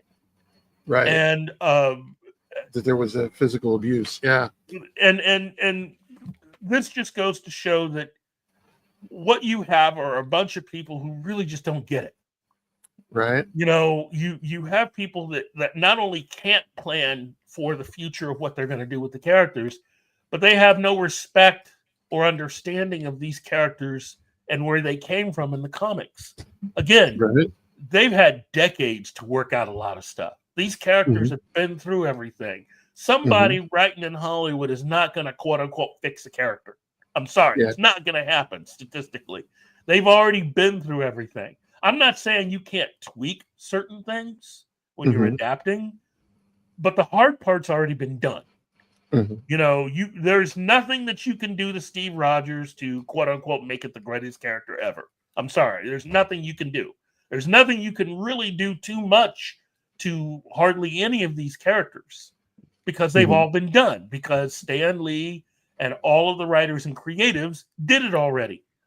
You know, I don't know if you also heard the story about Chris Columbus, director Chris Columbus, who revealed on a podcast that he actually was a part of the people that were working on the first Fox Fantastic Four movie Mhm. with Jessica Alba. He got fired from the production. Because He had made a comment during one of the meetings about the artwork that was being developed to help create the production and was wanting to know, given some of the stuff they were doing, if they could make it more Kirby-esque. You know, bring it some of that Kirby energy to what they were doing so that you can give it a real Silver Age type of look and feel. And so he was on his way home, and the head of the studio called and fired him on the phone. which I'm like, Kirby is like the secret to the Fantastic Four being the Oh, yeah. Fantastic Four. Yeah, well, You know? but that's it right there. Yeah. This and it's for stuff like, my understanding was it's for stuff like that was the reason why Marvel decided to create their own studio to make their own movies. So Yeah. the former head of everything before Kevin Feige got him fired, he was all about taking advantage of the history of Marvel and making sure that you developed stuff that was more in keeping to what the comics were. Well, yeah, because anytime you're pulling from something like that, if you're doing it right, you want to bring the audience from the movie into the comic anyway. That's right. And That's if right. if the movie is so different from the comic, you're gonna fail because they're gonna get in, they're gonna see, nope, this is what I signed up for, and they're gonna bolt. Which is why so many comics have such short runs anymore, is because this isn't what I came here for. Yeah. You know, this isn't the Yeah. character I wanted. And that's because I think they're trying to get the wrong audience. Yeah, well, it's Miss Marvel turning Ms. Marvel into a mutant rather than just allowing her that character to be who she is. And if you really want to take advantage and do something big with her, why not just go ahead and make her the member of the oh man, what's the name of that street group? Make her do a live action version of Champion and make her a member of that. You know, Of course, when you say Champions, I'm thinking the role playing game too. But no. Or villains and vigilantes. Yeah, right, exactly. I mean, there was a Champions comic book that was nothing to do with Marvel. But there's so much to Marvel that they aren't even close to use it. And you look at everything going on at Disney, and it's like, oh, they're spending all this money because they're bringing back all these actors and stuff. And I'm sitting here thinking, why even go through all that? Right. Why not if you're going to spend a lot of money, I can see bringing in Robert Downey Jr., but why do you have him as Doom? Why not just make him an alternate universe Tony and play out something with him? But also, they should have hired a better actor to be Reed Richards, because that really is who Peter is really in awe of, is Reed Richards. Because supposedly one of the rumor mills I heard that for this new Doomsday, the big shock is that Doom is actually a good guy and switches sides. I'm like, no, he doesn't switch sides. I'll tell you what I heard. Doom is Doom. He has no side except his own. Everybody else comes to his side. He's playing the long game. Ultimately, what's going to happen is that somebody has a theory that when asked about the big reboot coming, that they say that Doomsday will lead into it basically will put us into the reboot, and that they're intimating that the reboot won't happen after all of these movies.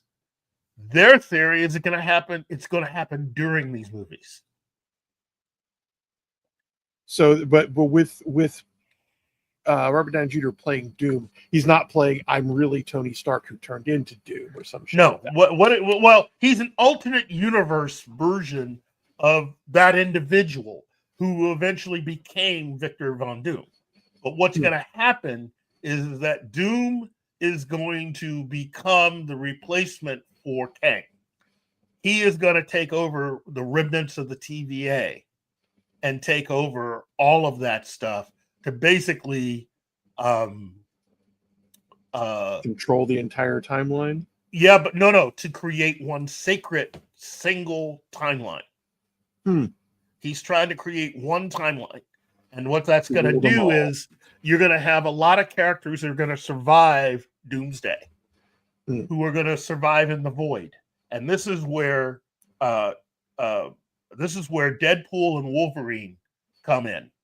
Because of what happened in the Deadpool and Wolverine movie, the void, which you know from that movie, turns out the void is a good place to hide if you want to survive a massive cataclysm and the destruction of multiple timelines. So everybody that is in the void survives with intact memories of their universe and world, while everybody outside the void will be part of this new singleized timeline that is actually going to have Fantastic Four, the Avengers, and X-Men. And that it'll be them trying to basically make sense of all of this and still try to stop Doom from, he's quote unquote the hero in so much as that he's trying to, everything's falling apart, and he's going to create one single timeline to save, air quotes, everybody. But in actuality, he's using it to basically become the conqueror and take over from where Kang was and become the guy that's basically running everything and keeping it all in check. One timeline to rule them all. Yes. So, and the thing is yes, that, my precious. yeah, right. And the thing is that Marvel has lost, because Marvel has proven before that they can take an obscure team, Guardians of the Galaxy, and create superstars out of them. Yes. And the irony is, I didn't like the Guardians of the Galaxy comics, but I liked the movies. Yes. Right? Yeah, no. Guardians of the Galaxy was like far future. I mean, you had characters who were wielding Captain America's shield as an ancient artifact. Yeah. They were supposed to be a futuristic thing. But when you put them into current and what Gunn did with them, my God, they become relevant and cool. And, you've got, Well, here's the other thing now. You have now all these characters, all the ones that you have lived with since phase one. You have Captain Marvel, you have Shang-Chi and the Eternals and all those that you've gotten to know since the end of Endgame. You know, one thing about Shang-Chi really disappointed me. One thing? What they did Well, with that. okay.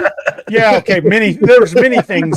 But when I heard they were making Shang-Chi, and Ben probably knows where I'm going with this. When I heard they were making Shang-Chi, the first person that told me when we were talking about it, they said, "Hey, you hear they're making Shang-Chi," and I went like this. I went, "Are we going to see Ghostmaker?" Wow. Fate, the daughter of hell, smiles favorably on the maker of ghosts. I so wanted to see Ghostmaker. I know. Happen. I know. Shang-Chi, look, I know that there are some people out there that enjoy Shang-Chi. I thought it was a piece of garbage. I thought it was garbage because it's and the Mandarin has rings, not bracelets. The Mandarin's got rings. But I could let that go. The story of Shang-Chi, the comics and everything are really, really, really simple. You don't need to be spending $150 million to make a Shang-Chi movie. Because you don't need all the special effects. That's right. You don't need that. You didn't need the dragons. You didn't need the red uniform. You didn't need any of that. Shang-Chi is pretty much John Wick without the guns. Yeah, Shang-Chi is a martial artist. Master. He is. I think it was the Master of Kung Fu. That was the name of the title. Yeah. Shang-Chi, Master of Kung Fu. And he's out there doing what he needs to do because it's pretty much that if he told the story in Star Wars terms, where instead of if the rebellion failed, but Luke was still out there, and he decided to follow the teachings of Mace Windu. Think of what Luke could do if he decided to go on a one-man wrecking crew and try to track down Darth Vader by taking out every single base, every single Star Destroyer on his own, working his way to his father. Yeah. That's Shang-Chi. Well, that's what Shang-Chi should be. And for any of its other flaws, Phantom Menace proved that you could do choreography so good that you had to slow down the film for people to keep up with. You know, fucking Ewan McGregor and what's his name? Played Darth Maul. Ray Park. Yeah, Ray Park. I mean, those two, and they're actors, not stuntmen. Those two choreographers. Ray Park is a serious martial artist, though. He really is. I mean, yeah, but he's not. He's not a professional stuntman.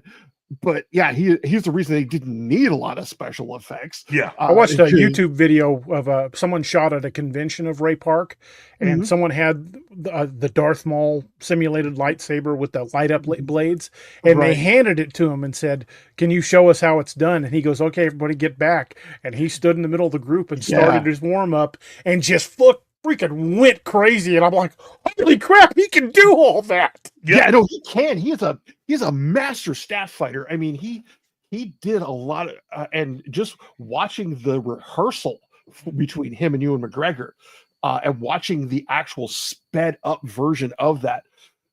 Now, imagine if you applied that level of choreography to a martial arts scene, you would get something that is on the level of the final fight in Mortal Kombat, which to me is still one of the best choreographed fight scenes and far too short. The Raid is actually a Shang-Chi movie. It really is, yeah. It is, yeah. And that's what Shang-Chi should be. You didn't need all the rest of that stuff. You didn't need the fairy tale stuff. You didn't need the dragons. You didn't need any of that. This is a son who is entirely fed up with what his dad is doing. Right, son of Fu Manchu. If they had done Shang-Chi right, get rid of that supporting cast. Oh my God. Yeah. They were terrible. Oh man, they messed up. And then the Eternals. Look, I don't even want to talk about that. The thing is, they did Jack Kirby wrong in doing what they did. Jack Kirby worked it all larger than life. Yeah. And the only thing they got right in that movie was showing how a speedster should be done. Yes, and that's You it. know? That's You it. know? What is the point of having Mhm. immortal beings when you Mhm. make one of them deaf? I'm not saying you can't be represented. I'm just asking, you're Mhm. creating beings here. These are supposed to Mhm. be perfect beings, Mhm. and you're I mean, gonna I could come up with a reason to do that simply because you need to understand what it's like to be imperfect. And there's doing a that way you as could have done that without yeah, doing that, though. You could have yeah. just given them all knowledge, and they could have had the ability to be able to communicate. I mean, they're Mhm. supposed to be the basis of our civilization. Before humans Right. came along, they were here. You could have Mhm. made it so that sign language was something that they all knew because they were all Mhm. using it, and they taught it to the deaf community. Mhm. Other Yeah. things like that. I mean, again, I would personally have loved to have seen it as an injury, something that they earned. Because you don't take a perfect being and just say, yeah, you're deaf for representation purposes, but yeah, you take somebody who goes, hey, they lost their hearing because of this thing. They may be perfect, but they lost their hearing and now they have to adapt, which is for a lot of us is how that happens. yes, A lot of people losing their sight and hearing and things like that. We have to adapt. That's another And thing. You don't get a lot of character growth out of perfect beings. that's it. right, exactly. But And yeah, then and you change That's one of the a reasons lot I of the hated that comic. yeah, Mhm. yeah. Yeah, Well, I liked it. It's just the fact that they never attempted to adapt it. yeah, they I didn't have knew to. Mhm. I knew what Kirby was going for, Right. and I understood what his reasoning was in having Mhm. these perfect characters. Mhm. But if you're not going to follow what Kirby was trying to do, you'd be better off just adapting something else. You Right. know, Yeah. I just again the hard work is. I know the ego of a lot of people in Hollywood, Mhm. is something great to behold. But I'll tell you, the hard work with all of the Marvel stuff's already been done. Yeah. Decades upon decades of storytellers and artists have Yeah, done thousands it upon all. thousands of issues to draw on. Yeah, Yeah. And there's you and yeah, no go ahead. and you and I talked about this last night, Keith. The best stuff happens when you take the ego out of it. Yes, When yes. you You take the the thing is, you got a lot of actors who are a little scared to follow Robert Downey Jr. If Mhm. you're someone that read the comics, you'd be excited because while Robert Downey Jr. did basically end up playing himself in the role, that means Right. that he left it wide open for someone else to come along and play the character the way that they Mhm. were in the comics. Right. Because And to pick up you. Yeah. Tony is not that nice of a guy. He's a fun guy, but he's not Mhm. that nice. He's a Right. party And guy, but he's not yeah, your best friend. he is Right. not He had your a best friend. and Downey got it right. He has a towering ego, but there are so many things that they could have played to, you Yes. know, so many problems. And I think that you know, coming into a role like that, yeah, there's so much else to Well, build on. they talked about Demon in a Bottle, that they Mhm. decided not to do that. And Mhm. my thought is, okay, if I were a young actor coming into this, I would be Mhm. excited to get the part of Tony and Mhm. to play that out Yeah. because that is really to me is the seminal story of Iron Man. It's Demon in the Bottle. And Mhm. I'm not saying it's that opportunity that really lets you not only connect with his flaws, mhm, but to Mhm. get emotionally invested in the growth of this character. that's right. Mhm. And the emotional investment is what you've got to establish with readers, viewers, whatever media you're in. If you don't have an emotional connection, if they don't feel anything for your characters, you're Mhm. just you're blowing smoke in the air. That's all Yeah, And, you're they and doing. don't and yeah. that's the problem. I Mhm. forgot to tell you the theory about the Marvel films coming up. Mhm. Um, one of the people that is going to be part of the team that's going to try to stop Doom is definitely going to be Wong, because Mhm. Doctor Strange will be a part of the team that belongs to Doom, Hmm. and Captain America or a version of Steve will be also a part of Doom's team. You're also going to have members of the original X-Men cast who will be a part of Doom's team versus the new people that will be cast as the X-Men as the opposing team. So are we talking Famke Janssen, or are we talking original characters? No. We're talking the Fox X-Men will all be a part of, with the exception of Wolverine, will all be a part of Doctor Doom's team. Everybody that was named in the big cast reveal for Doomsday, they're all coming back to play members of Doom's team. And then you have, I think, oh, wait a minute. It says, I shall wait until, what was that again? It said, Oh, no. That's a private conversation there. Oh, okay. Well, I mean, but that's also a good thing because Fantastic Four is a movie that missed the mark for me. It's an example of if you are not familiar with the comics, especially the original comics, and what the Fantastic Four were like from the beginning. Because the current way the Fantastic Four, everything, if you're younger than the age of 40, if you're younger than 30, everything you know about the Fantastic Four is only based on stories and stuff that have been done within the last 20 years. So this whole thing about Reed and the Council of Reeds and his evil turns and all, that's only done within the last 20 to maybe 25 years. Yeah. Who Reed was prior to that is a much different character. Right. And to have made a Fantastic Four movie set in the 60s with a version of Reed that is the more recent version of it is where they failed. Because Reed is a dad more than anything else. He's a guy who felt guilty because his best friend is a rock, basically. Right. He feels that while they're using these powers to help people, in his mind, it's also an example of how close he came to almost killing everybody. That's the way he feels about it. We all could have died or worse. Right. And you don't get that. He comes off in the movie as a guy who's like, well, I'm all about the science and I don't really show the wife too much emotion. We have a child. I don't feel too much. It's almost like you're trying to walk this tightrope where he's a scientist, but you're also trying to get him to play a Vulcan or something, and it doesn't work. Right. I think a lot of that was a waste of Pedro Pascal and his talents. I'm not a huge Pedro Pascal fan. I used to like him in a lot of stuff, like back when he did Narcos. I like that, but anymore he has remember Adam Sandler's character on Saturday Night Live, Opera Man.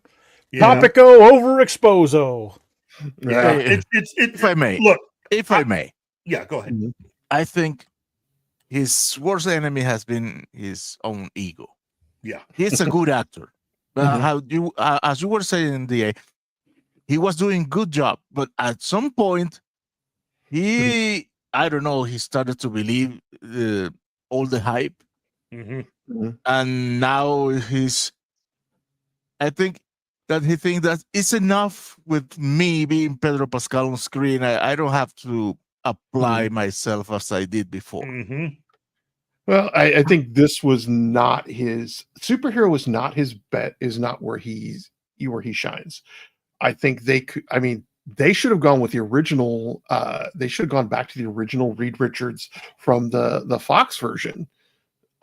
He was actually a pretty decent, and they didn't have him being this calculating, walking machine. He was still more human. Well, all three of the men in the group their characters were altered from how they are in the comics, how they were originally portrayed in the comics. Because I often will ask people who have seen the movie, it's like, hey, what was Johnny's job initially when they first went into space? We talked about this the other day at Rubicon. Yeah. And he's supposed to be the co-pilot. And it's like, well, why? Why was he the co-pilot? Because Sue was the money. That's right. Sue was the money. And part of getting and that Sue money, said so. Yeah. Right. It was basically, if you want the money, my brother's going to have to be co-pilot. And Johnny wanted to be the pilot, but Ben had to be the pilot because he had the most. He was the better pilot. He was the better pilot. Yeah. So Johnny was co-pilot, and so my question then became, hey, so in the latter half of the movie when they go back into space, who's the co-pilot again? Mm-hmm. Do you remember? Well, as I recall, it was the robot. No, it was Sue. It was okay. Sue was the co-pilot. Well, wait a minute. What was Sue's job again? I mean, you're headed back into space against something that is coming to destroy Earth. Wouldn't you want your two best pilots piloting the vehicle? Right. And again, you have Johnny all throughout the movie. He's halfway caught before Galactus shows up. He's acting like a pilot that can't go back and fly anymore. I mean, he's got this wistful look, and he's constantly everything he does. He can just step off the balcony and fly. Yeah. But the thing is that Johnny's a celebration. Part of the reason that Johnny's Johnny in the comics, as I said before, is the fact that he has done something that every pilot from the very beginning has always wanted to do. Fly. And he can fly. Yeah, he can fly without the aid of any machine. Right. He has achieved something that every pilot has always wanted to do. And that's part of the joy of Johnny being Johnny. Yeah. He is a pilot who has learned to fly without a machine. He's the 100% upside of mutations. That's it. That's the whole thing. Yeah. Sue. Whereas you get the Morlocks at the other end of the spectrum, right? There you go. Well, you've got the thing is the living example of the downside of mutation. Yes. But I really quick wanted to go back to something that Real Popcorn Geek said about Shang-Chi being a clone of Iron Fist. No, Shang-Chi was actually almost good. Iron Fist was, Iron Fist good. Yeah. Because Iron Fist was, of course, put up next to Daredevil, Luke Cage, Jessica Jones. Then you have Iron Fist. Even if it was good, it was bad by comparison. Well, it's the Defenders, and that's another group that Ms. Marvel could have joined. Street level heroes. In fact, I'm one of those people that said that after Endgame, that's how Marvel should have come back. Instead of doing these big adventures, they should have just gone to the street level heroes and started and worked their way up with the Defenders. Right. I mean, Ant-Man was a great example of them going in the right direction with Yes. Speaking of Ant-Man, people talk about the perfect casting with Robert Downey Jr. No, in Ant-Man, Michael Pena was the perfect cast. And that guy should do in that character, he should do the recap for every Marvel movie. Yeah. Let me catch you up. I have to ask, being that we have been running for 22 minutes, 2 hours and 22, I need to ask, are you willing to continue? Actually, we should just start to wrap this up. Originally, I had I originally had something that I was wanting to unveil for everybody, but we're going to save that for the next show because something tells me that by the time I'm done, we're going to do a whole show of unveilings of different things that I have found and make Martin sit through the whole thing. Because I found some other things that I didn't show you guys that I don't think Martin would Yeah. Anyway, yeah, Martin asked me So- this last week, and I said yes. I was ready to go on, and I could just feel cosmic level disapproval. You can almost hear the Okay. so No. Uh, I would never. Martin, your job is to keep us on track, and we love that. Yes. We know On that. track on track and happy. So if Right. you want to go, well, I'm here to. I'm here for. No, assist but you. I think he's but, right. but I think it's best to go ahead and wrap up because I still got a list of things that need to be done today. So first of all, let me go ahead and thank D.A. Roberts because, dude, come on, man. my pleasure, brother. You are so much fun. You are invited back anytime to come Appreciate it. in Thank and you. just hang out and talk geek stuff. And again, I find myself very fortunate to be able to sit here and listen to you and Ben talk about basically being creatives. I mean, that's really what you guys are.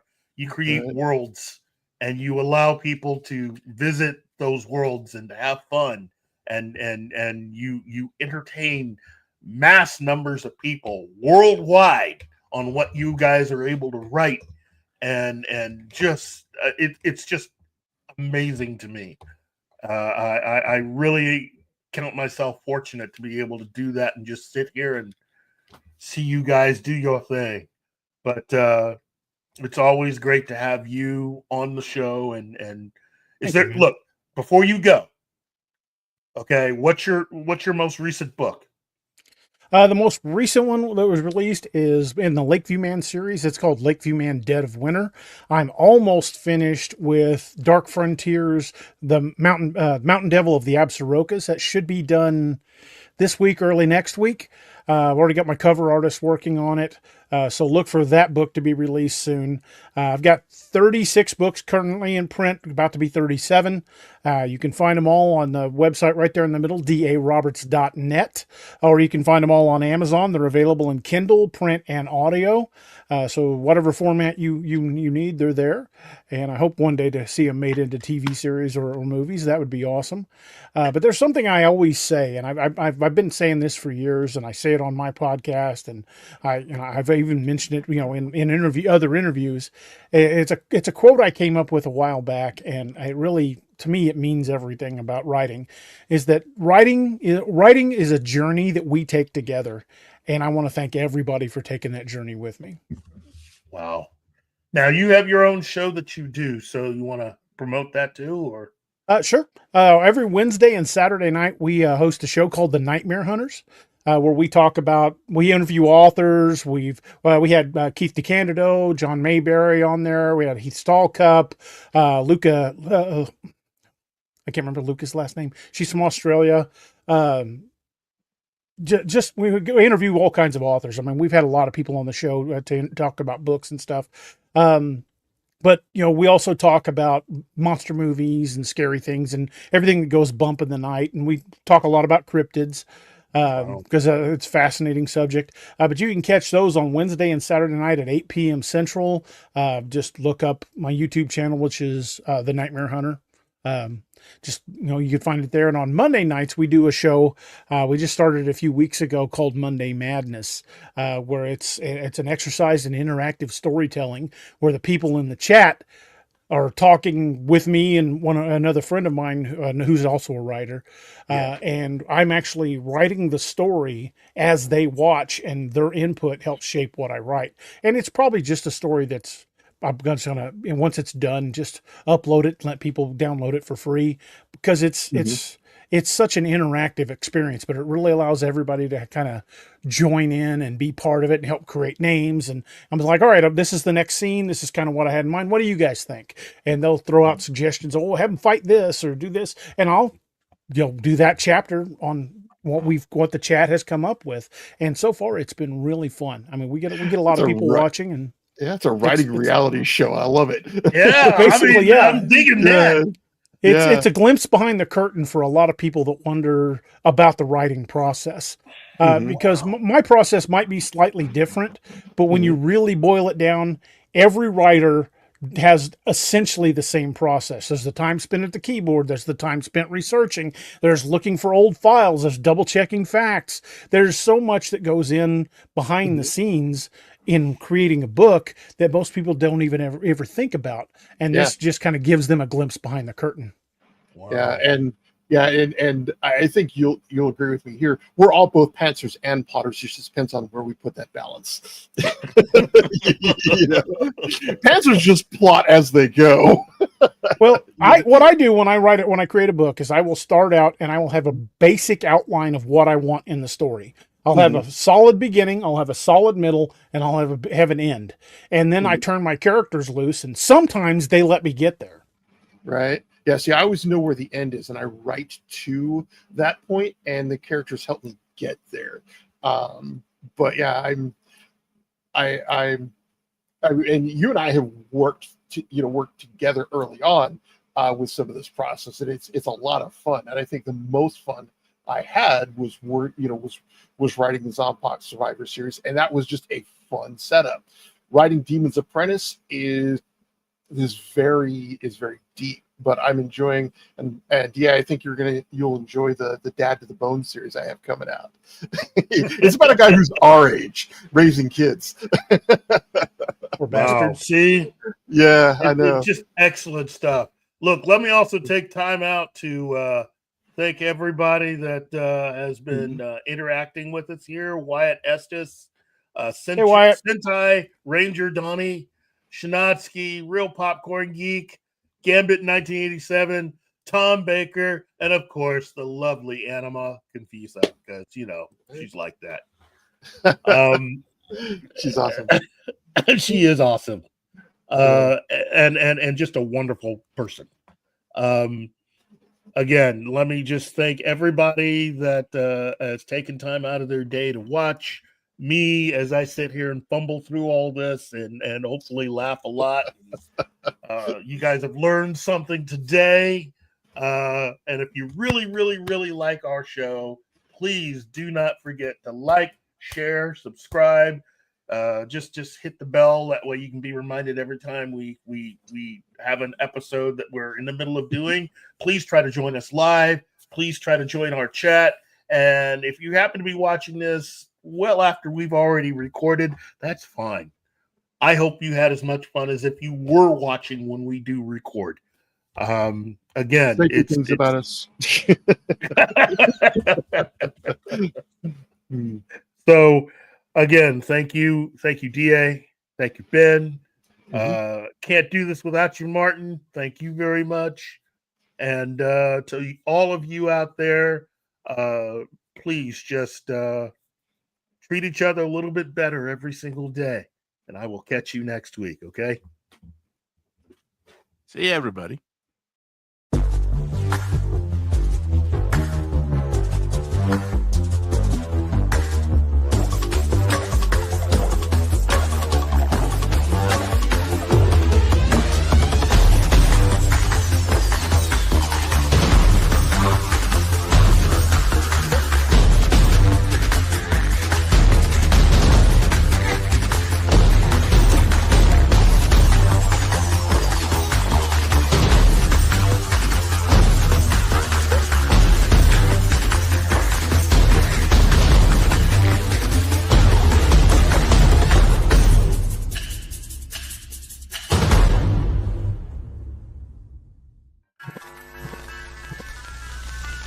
Y'all come back now, you hear?